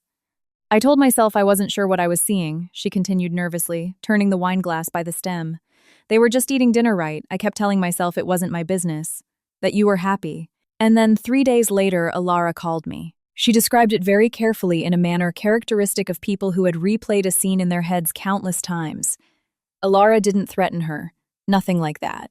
She was warm, incredibly interested in her life, overly sweet, the version of Alara that appears like pure sunshine, until you notice exactly where the shadows fall. She casually mentioned a massive commercial interior design contract that would guarantee Opal's studio 6 months of solid profits and financial peace. And right in the middle of that conversation, draped in the cloak of friendly concern, she dropped it casually. "You know how complicated things can be. Althea has always been the strong one. She doesn't need people adding to her worries with things they aren't even sure about themselves." She didn't have to say anything directly. Opal added quietly. She was good enough at it that she didn't need open declarations. "Did you take the contract?" I asked shortly. "No." A pause. "But I kept quiet. I convinced myself I was protecting you." She looked directly at me, her eyes filling with tears in that specific way when a person is about to expel something that's been suffocating them for an agonizingly long time. I was scared, Althea, and Alara knew exactly how to use that fear. I stood up from the chair, walked to the deck railing, gripped it with both hands, and stared out at the dark water. 8 months. Opal. I didn't feel anger. In fact, I was struck by a complete absence of wrath, which surprised even me. What I felt was the massive, crushing weight of that number. 8 months during which I lived under the same roof as a man planning his escape. 8 months during which I stood next to Alara on Christmas, believing her warmth was authentic. 8 months during which my exit from this arrangement was being financed, structured, and stamped with a specific date. 8 months during which my close friend knew something was wrong and rationalized her own silence. Behind me, Opal didn't say anything. I only heard the quiet clink of her glass being set on the wooden table. We stood there for a long time with a vast body of water between us and everything that had just collapsed. The lake was completely uninterested in what people did to each other on its shores. It simply existed in steady motion. We drank our morning coffee on the same deck, watching the sun rise over the tree line in that characteristic slow way, without unnecessary drama, but inevitably, the light comes regardless of whether you're ready for it or not. We didn't talk about the night before. There were no words yet that could make that conversation useful. But before I packed my bag into the trunk to head back to DC, I stood in the driveway with my phone in my hand. My parents had been married for 41 years. My father spent 30 years as a federal judge for the U.S. District Court, and he believed absolutely that people owed each other the truth in a measure exactly proportional to how much they loved one another. I had been putting this conversation off for 6 weeks. You owe them the truth first, I thought, internally. You owe yourself the support of people who have known you your entire life. I hit the green call button. My parents built their life in Georgetown, the way they built everything, carefully, purposefully, and with the expectation that the people they loved would act exactly the same way. Revealing the truth was the hardest conversation of that entire year. Not because they wouldn't believe me, I knew they would. I drove to their row house in Georgetown that same evening I returned from Maryland. The house I grew up in was a historic brick colonial on a quiet, tree-lined street. Not dripping with ostentatious luxury, but solid. The kind of building that over 60 years absorbs the specific habits of the family living inside and begins to smell like their very presence. My mother's garden in the back, my father's books visible through his study window from the street, the porch light always turned on after dusk, a rule since my sister and I were teenagers, which never stopped being enforced. I sat in my car in the driveway for exactly 2 minutes before I decided to go inside. My mother brewed tea, doing it exactly as she always did when she subconsciously sensed something serious approaching. We sat in the living room, the room where I used to do my homework and argue about curfews. The room where I watched my parents slowly age year by year while simultaneously believing in that naive, childish way that they would last forever. And then I told them everything. I started from the very beginning. Calloway's confession. On a Wednesday night in April. Alara. 2 years. The Fidelity account and $340,000 transferred through Vance Design Partners. I watched my mother's face harden when she heard the name. I mentally noted that she immediately understood whose name it was. The broad power of attorney. The second mortgage on the house. The lease in Charleston with Alara Vance listed as the roommate. I didn't try to soften the facts. They weren't people who needed a discounted version of reality. My mother started crying before I even finished. It wasn't the quiet, discreet crying of someone trying to control their emotions. It was the weeping of a woman whose entire internal worldview was being destroyed and reorganized in real time. She pressed her hand to her mouth, looked toward the window, and then back at me. And what I saw in her eyes wasn't pity for my fate. It was something much older and more complicated. How long has it been since I actually saw her, she forced out. She wasn't saying it to me. She was saying it to the empty space of the room. My father didn't say a single word.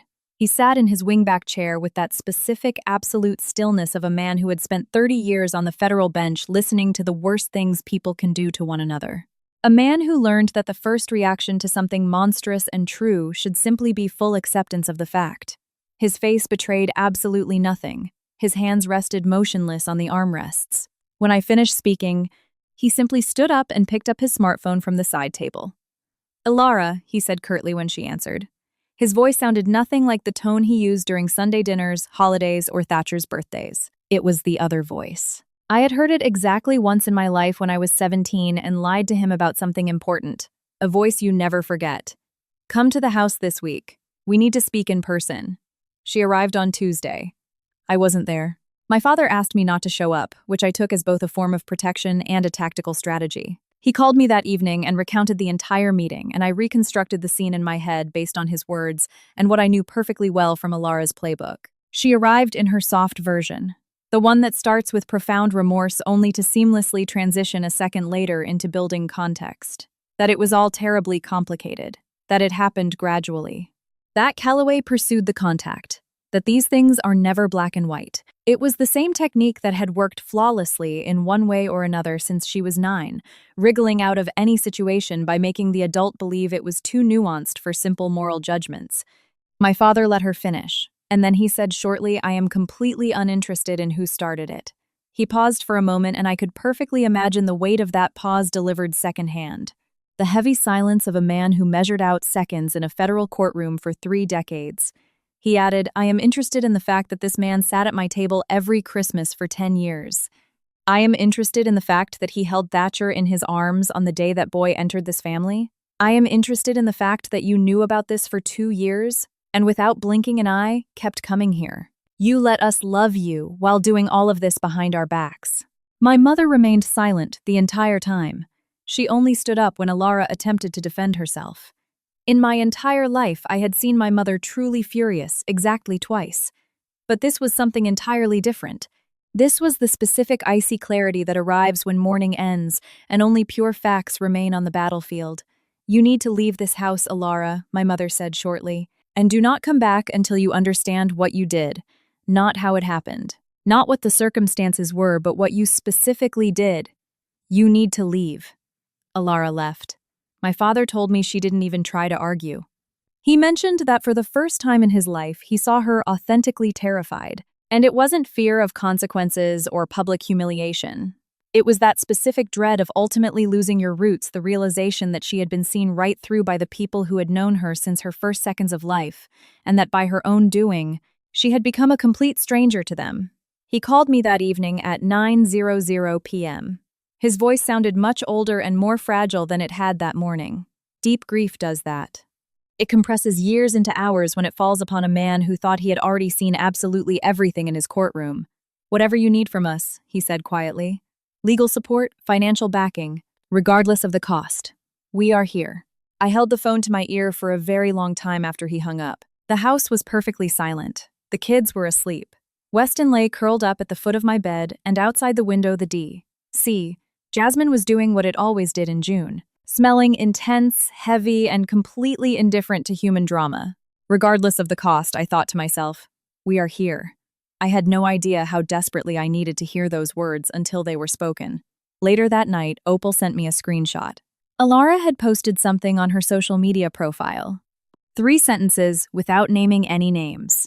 Precisely chosen, veiled language of someone who understood perfectly that an omission can be the most powerful form of accusation.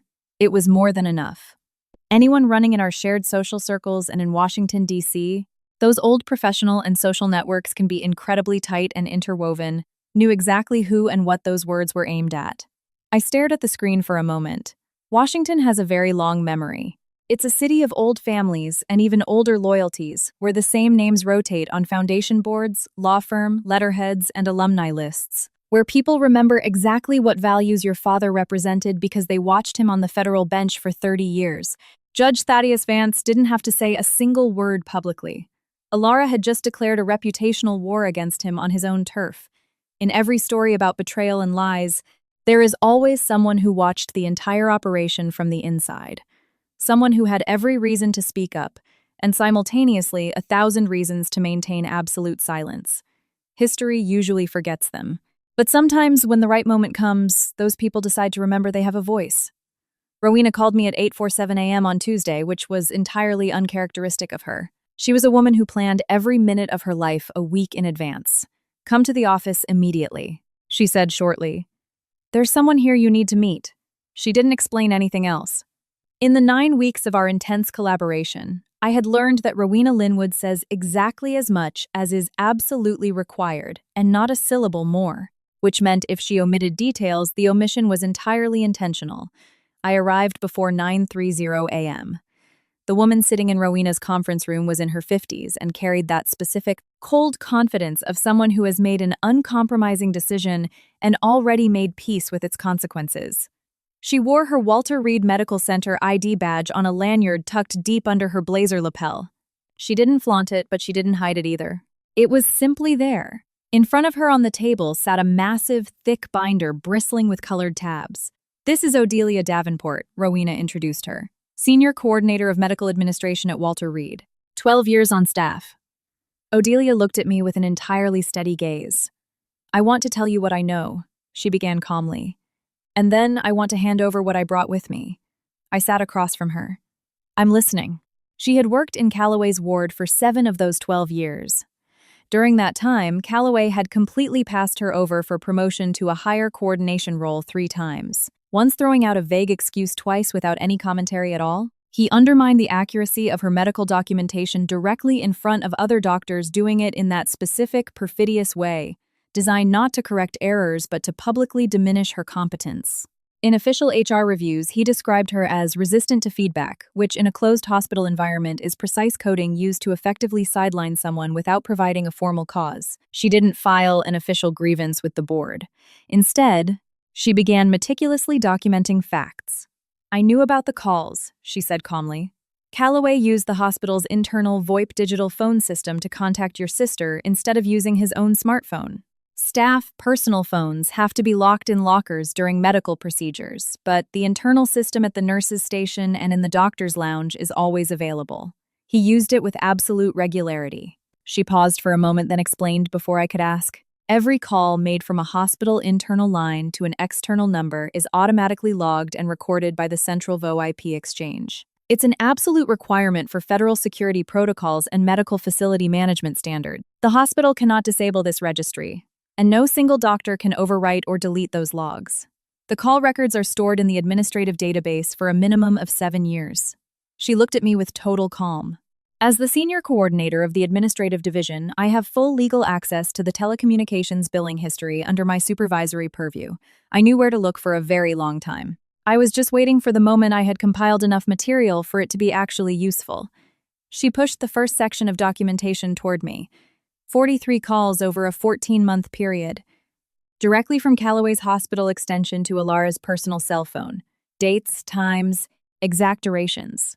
Everything logged with the cold indifference of a digital system that records every fact without caring about its content. "The hotel reservations went through the hospital's travel and conference expense account," Odelia continued. Doctors with department head privileges use it to book hotels during medical symposiums. As a coordinator, I have full oversight of the facility's booking system. He used this account 4 times for entirely personal purposes. Charleston twice. Hilton Head twice. You'll find the invoices and booking confirmations under the second tab. The last section in the binder contained a legal document. An official copy of a civil court judgment from Raleigh, North Carolina, dated March 2019. Plaintiff Ryland Forsyth. Defendant Alara M. Vance. Cause of action civil suit for alienation of affection resulting in the dissolution of familial bonds and financial damages. Judgment ruled in favor of the plaintiff. I looked at the photograph attached to the case file. Alara with a completely different hairstyle in a different setting, but with the exact same unyielding, focused expression of someone calculating their next move on the chessboard. Another family. Other people who once boundlessly believed she was one of them. As far as I know, Odelia said quietly, this is the 4th time she's done this. Absolute silence filled the office. Why are you giving this to me? I asked directly. She didn't hesitate for a second. Because someone should have done this much earlier, she answered shortly. And because I am dead tired of pretending I don't see what's happening right in front of my eyes. It wasn't a complicated answer. In its raw simplicity, it was the most honest thing anyone had said to me in months. Rowena immediately began segregating the materials with bureaucratic efficiency. Virginia and Maryland don't recognize alienation of affection as a direct tort the way North Carolina does, she said, not looking up from the documents. We can't file that exact lawsuit against her directly here. But this finalized judgment from North Carolina is fully admissible as character evidence to support claims of a structured, repetitive behavioral pattern by the co-respondent in our civil divorce proceedings. This 2019 document clearly proves the existence of a continuous modus operandi across multiple relationships and state lines. During official depositions, a documented pattern like this carries massive weight. She pushed the files aside and looked me dead in the eyes. After the settlement or judgment is finalized, you could theoretically try to pursue a civil suit against Alara for intentional infliction of emotional distress, but that will drag the legal battle out for years. The decision is entirely yours. I thought about it for a brief moment. No, I said firmly. Rowena waited for elaboration. I want a full settlement on our terms. The house custody conditions full restitution of the embezzled funds. I want Thatcher and Clementine to have a mother who closes this chapter in 1 year, not 3. I took a short breath. Alara will generate her own consequences. People with her psychological makeup always do eventually. Rowena nodded in approval and returned to studying the binders. Meanwhile, the city started doing what Washington, D.C. does best in these situations. One of the department heads at Walter Reed quietly removed Calloway from the roster of a prestigious medical committee. 2 families from our Chevy Chase neighborhood stopped taking his calls. My father didn't have to say anything publicly. There was no need. 30 years of an impeccable reputation in the legal community ensures that silence, applied correctly, resonates infinitely louder than a flood of words. Rowena closed the last binder. We have absolutely everything we need, she summarized. The date for the deposition and official discovery hearings was set for Wednesday, July 3rd, exactly 1 week away. 1 week. I drove home passing the green traffic circles in D.C. and heading toward the Maryland line in the glow of the late afternoon. My head was still full of that photo from the North Carolina case file, that cold, calculating look, that precise math, and that previous family destroyed before ours. I knew Alara only had one last move left to play. I had no idea what exactly it would be, but I had spent 11 years analyzing the decisions people make when they're backed into a blind alley. And I was certain of one thing. When a person panics, they don't reach for their best idea. They grab the one lying closest. Just 4 days before the scheduled deposition, Alara put her final card on the table. It wasn't a brilliant move. It was an act of pure desperation. And in my profession, I know perfectly well that the difference between those two concepts means absolutely everything. The official notification arrived via Rowena's firm on Friday afternoon. Elias Blackwood filed a formal motion. Alara Vance is 7 weeks pregnant. The motion declared that the father of the child was Calloway Sterling. On this basis, Blackwood demanded an immediate postponement of the depositions, scheduled for Wednesday, July 3rd, and a full revision of the settlement terms to account for future parental rights and child support obligations. Rowena called me at 4:15 p.m. and read the entire filing to me, maintaining her unwavering bureaucratic calm. I digested the information for a second. That is exactly, I said quietly, what a person does when they have run out of any actual arguments. Yes, Rowena confirmed. Exactly that. Calloway called 20 minutes later. In his voice, I heard a tone I had never heard from him before. It wasn't the rehearsed calm of the man delivering his confession on a Wednesday night in April.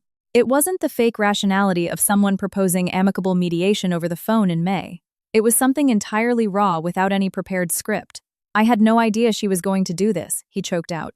I believed him, which made the situation even more interesting. Not less. Talk to your lawyer, Calloway, I said curtly and ended the call. Rowena wasn't going to debate this motion. She immediately answered it.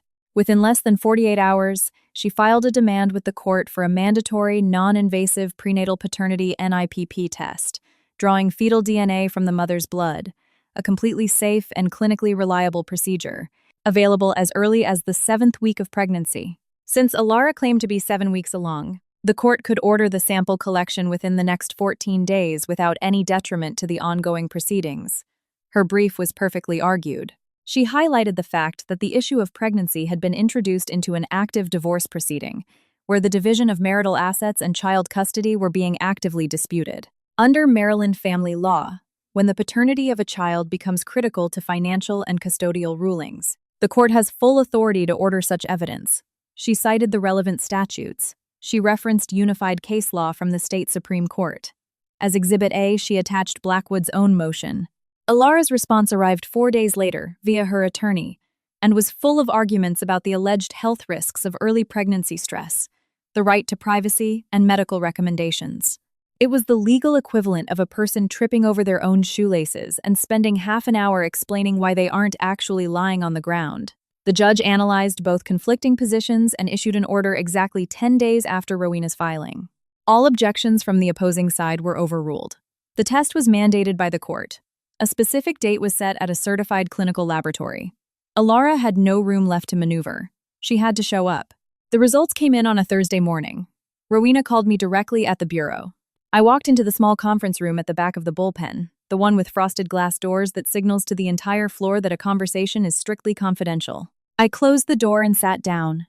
She read me the conclusion in one short sentence. Paternity of Calloway Sterling is excluded. 0%.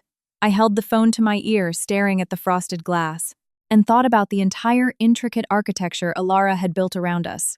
The 2-year affair, the Shell LLC, the secret HELOC, the lease in Charleston, and finally the pregnancy claim, thrown like a final defensive grenade 4 days before a deposition.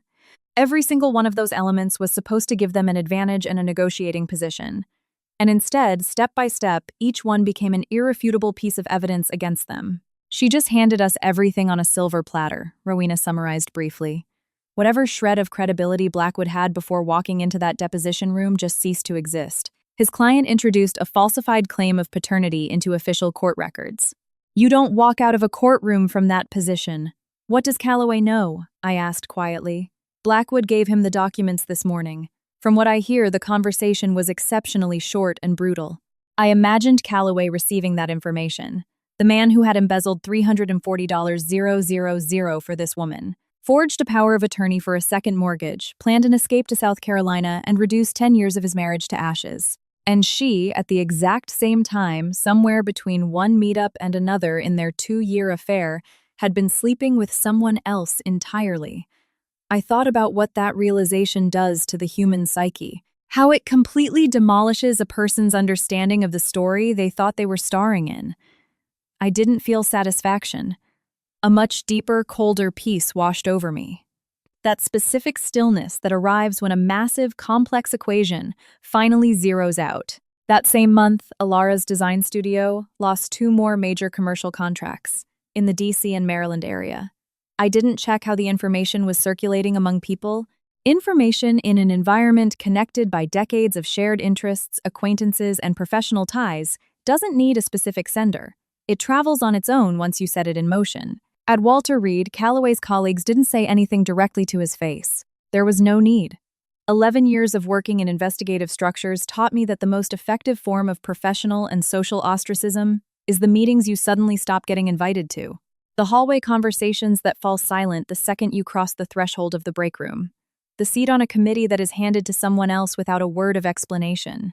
Calloway kept his job, but he lost what mattered most in that profession. The absolute trust of his peers. The rescheduled deposition was set for Wednesday in mid-July. On the morning it was to take place, I stood in front of my closet, much longer than usual. I had bought this suit in May. Navy blue wool classic. Single button. The exact same cut I wore for official testimonies in federal fraud cases. I hung it on the right side of the closet, completely separated from my daily work clothes, and waited. I put it on now and stood in front of the mirror. I didn't do it for show, not to manifest anything to the people who would be sitting in that room. Clothing in its most fundamental function is simply a form of maintaining integrity. A conscious decision to inhabit your own body in a completely controlled way, to show up as yourself, not as the victim the circumstances are trying to make you. That morning, I needed every resource I possessed, and this suit was one of them. I looked at my reflection for a fraction of a second. 10 years of married life was about to be deconstructed in a conference room on the 12th floor of an office building in downtown DC. Every wire transfer, every document, every logged VoIP call, every hotel invoice, and every paragraph of a power of attorney exploited without my knowledge. I was prepared. I had been preparing for this in one way or another since that Wednesday night in April when Calloway sat in the wrong chair. I was ready. I knew it as I adjusted the lapels of my jacket. I had been ready for weeks. It just finally fully hit me now. I grabbed my keys and went downstairs. I arrived first. I always arrive first. My father taught me that long before he became a judge and I became his daughter, who would one day have to use the lesson. Whoever controls the physical space controls the discussion. I sat at the conference table on the 12th floor of the glass building looking out at the DC skyline, waiting. The room held that specific silence that characterizes meeting rooms right before they turn into something else entirely. The court reporter sat at the edge of the table. Her equipment was fully set up, her face expressing absolute professional detachment. Pitchers of water, fresh legal pads at every chair. The entire space was arranged for the coming confrontation. Through the large window 2 blocks east, I could see the Washington Monument. Its sharp silhouette stood out clearly against the July sky. Calm, motionless, and unchanging in that specific way very old objects endure. I had passed it every day on my way to work for 9 years. That morning, I looked at it completely differently. I opened my briefcase and reviewed my notes one last time. I didn't need to. I knew them by heart. I was fully ready. Calloway and Blackwood entered the room at 9:12 a.m. I noticed Calloway's eyes immediately dart toward Rowena's materials. The massive organized stack of binders labeled color-coded commanding respect just by their sheer volume. It's the kind of documentation that delivers a message before the first page is even opened. Something twitched in his face. It wasn't the panic of a man surprised by a sudden plot twist. It was the final realization by a man of the full dimensions of the force standing across from him.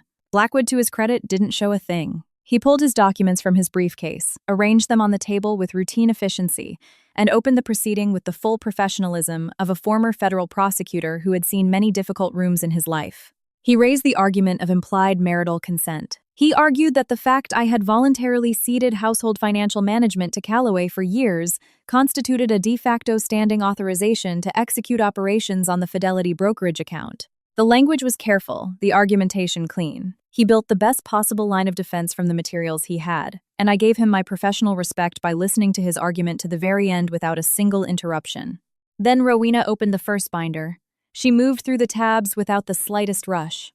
It was a conscious strategy act, calmly, methodically, laying each subsequent document on the table with the quiet confidence of a person who doesn't need to fake drama because the facts speak for themselves. Tab 1. Fidelity brokerage account history for the last 18 months. Every transfer documented, dated, and precisely traced, $340,000, accounted for down to the penny. Tab 2. Vance Design Partners, LLC. Registration certificate. February 2023. Corporate account transaction history showing the direct inflow of cash from our joint investment account. Alara M. Vance, sole owner and registered agent. Tab H. The HELOC agreement for $180,000, executed on the 31st of October, 2023, against property held as tenants by the entirety, requiring signatures of both owners. The general durable power of attorney, signed in good faith in 2020, utilized without any prior notice or disclosure to the spouse. Under Maryland criminal law, the abuse of a power of attorney to embezzle funds constitutes a felony. At $180,000, the act vastly exceeded the threshold. The document itself was Exhibit A. Tab 4. The residential lease agreement in Charleston, South Carolina from December 2023. Tenants Calloway, Sterling, and Alara Vance. Lease start date March 2024. Tab 5. Odelia Davenport's documentation. 43 calls between Callaway's internal hospital extension and Alara's personal number over a 4-month period. Logged by the automatic, non-erasable VoIP telecommunications system of the Federal Medical Facility. 4 personal hotel reservations, Charleston twice, Hilton Head twice. Funded and expensed through the hospital's official departmental travel account. Tab 6. A certified copy of the judgment from the District Court in Raleigh, NC from 2019. Forsyth v. Vance. Civil suit for alienation of affection. Judgment in favor of the plaintiff against the defendant, Alara M. Vance. Documentary evidence demonstrating a structured, repetitive pattern of actions across multiple relationships over years. Tab 7. The life insurance policy modification. Doubling the death benefit to $2,000,000. Approval date the second week of October, 2023. Within the same timeline, the LLC registration and the signing of the HELOC on the 31st of October, 2023. 3 crucial documents. One and the same month. Tab 8. The official FBI Cyber Division threat report. Attempted intimidation and unlawful interference with a federal employee during an active civil proceeding. IP address location secured via federal subpoena and endpoint device operating on the administrative network of the law firm Elias Blackwood and Associates on K Street. Potential charges: obstruction of justice and extortion. Rowena placed the last folder in the center of the table and calmly folded her hands. Elias Blackwood immediately requested a recess. Through the glass wall of the conference room, I watched them standing in the hallway.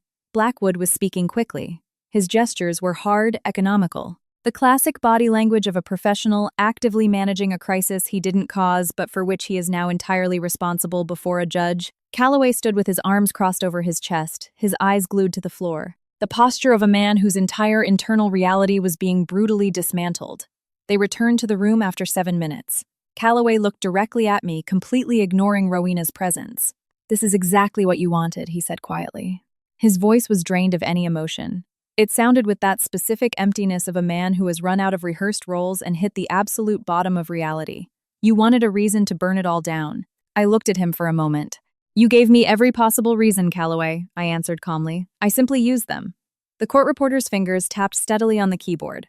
Blackwood sat down in his chair. "We are prepared to discuss a full settlement," he stated gruffly. The silence that followed those words had that good anticipated character.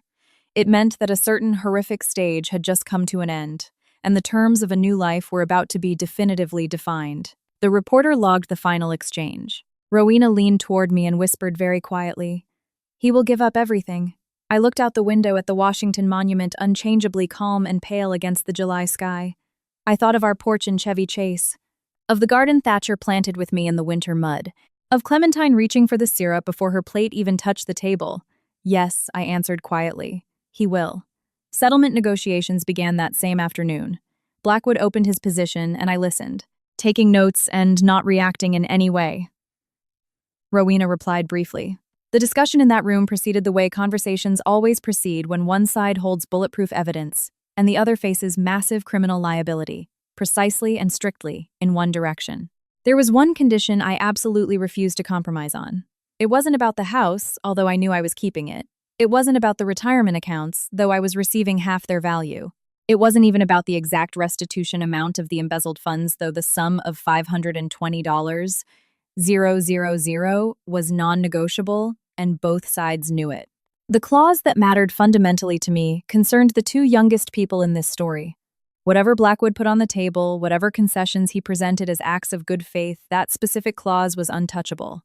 Some decisions have nothing to do with wanting to win. They have everything to do with what you intend to build on the ruins of the old world.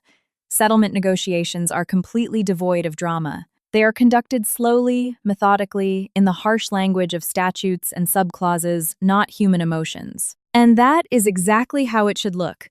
I had used up my entire emotional payload just getting to that table. What I needed now was the hard letter of the law, and this time the law was 100% on my side. We met for 2 sessions. In the first, Rowena laid out our demands, clearly, completely without unnecessary theater. In the second, Blackwood offered subsequent concessions, doing so the way men concede when they know perfectly well that the alternative means total catastrophe. The house in Chevy Chase transfers entirely to Althea's ownership, with no equity buyout required to the husband. The sum of $520,000 as full restitution for financial damages from Callaway's personal assets payable within 60 days of signing the agreement. An unequal distribution of remaining marital assets accounting for the gross dissipation of funds by one spouse covering the $340 0 inches unauthorized brokerage transfers and the $180 000 HELOC. Every line item verified and confirmed by the forensic auditor. Non-negotiable terms for full physical and legal custody of Thatcher and Clementine to the mother. Callaway receives visitation rights every other weekend and one weeknight evening. For the first 90 days, pickup and drop-off of the children will occur in a neutral public location under third-party supervision.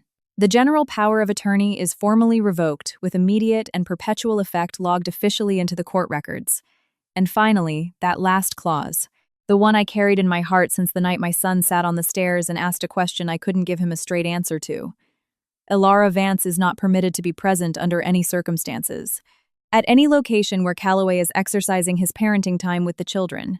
No exceptions, no provisions for future mutual consent. An absolute ban. Blackwood attempted to protest. I looked at him directly across the table.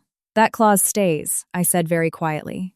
Or, we immediately initiate criminal proceedings regarding extortion abuse of a power of attorney, and we hand the full financial audit over to the U.S. Attorney's Office. I waited a second.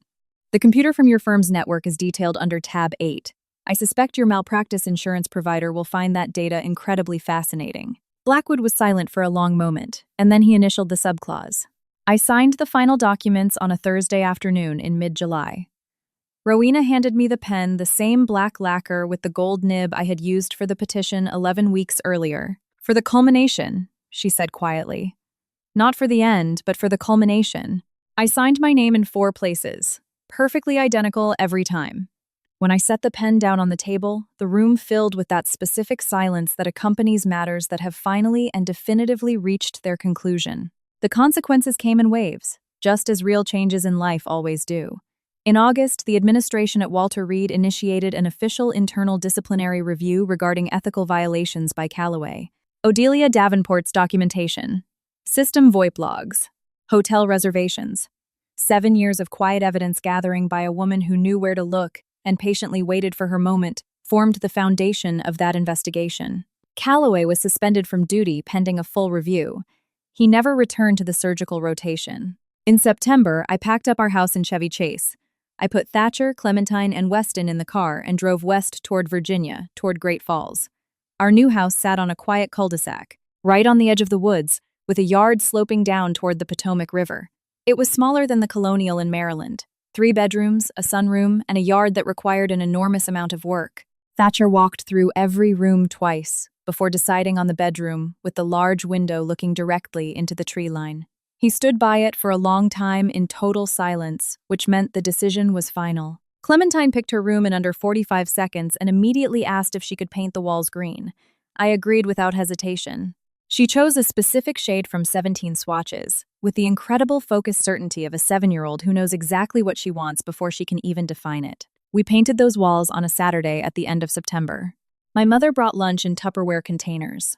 My father carried heavy boxes without waiting for anyone to ask. We didn't mention the past year once. We talked about how the woods would look in the winter, whether Thatcher's new school had a good soccer program, and whether Clementine's green looked more like sage or emerald. She insisted with all her might that it was neither. It was just the right green, and we were all just looking at it wrong. It was the best afternoon I had experienced in years.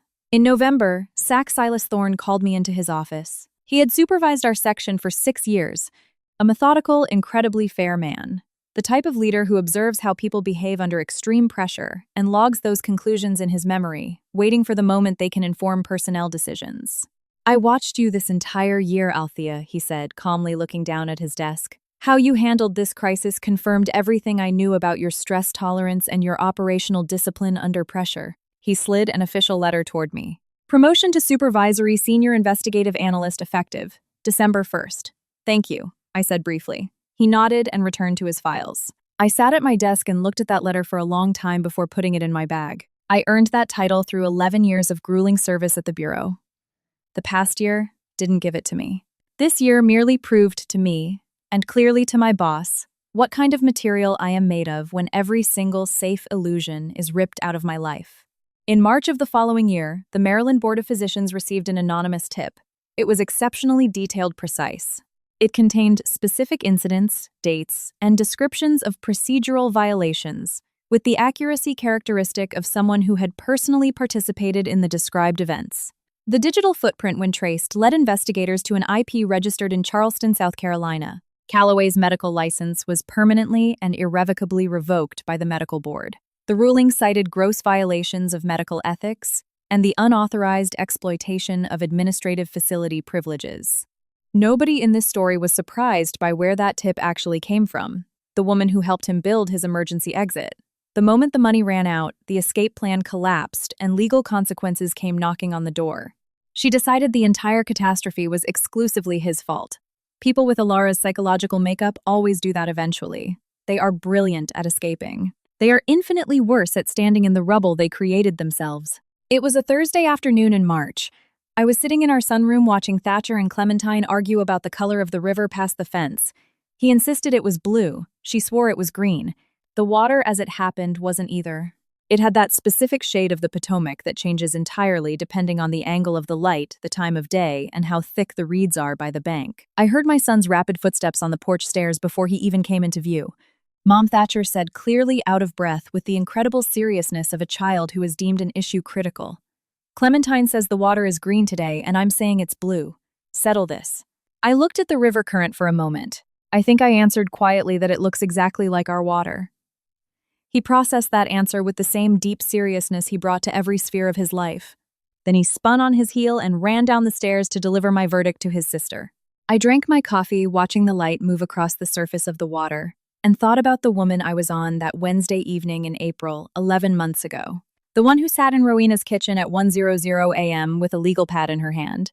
A hand that wouldn't stop shaking. And about the woman I am now. The house was mine. The money had been returned. The kids were safe, arguing about colors on the grass out front. But the true distance, the real space between that kitchen table and this sunroom, between the woman whose hands trembled and the one who held a pen with absolute calm, that was my real victory. Not the settlement terms, not the promotion at work, not the one court case. That distance, my life had become quiet, fully mine, and entirely real.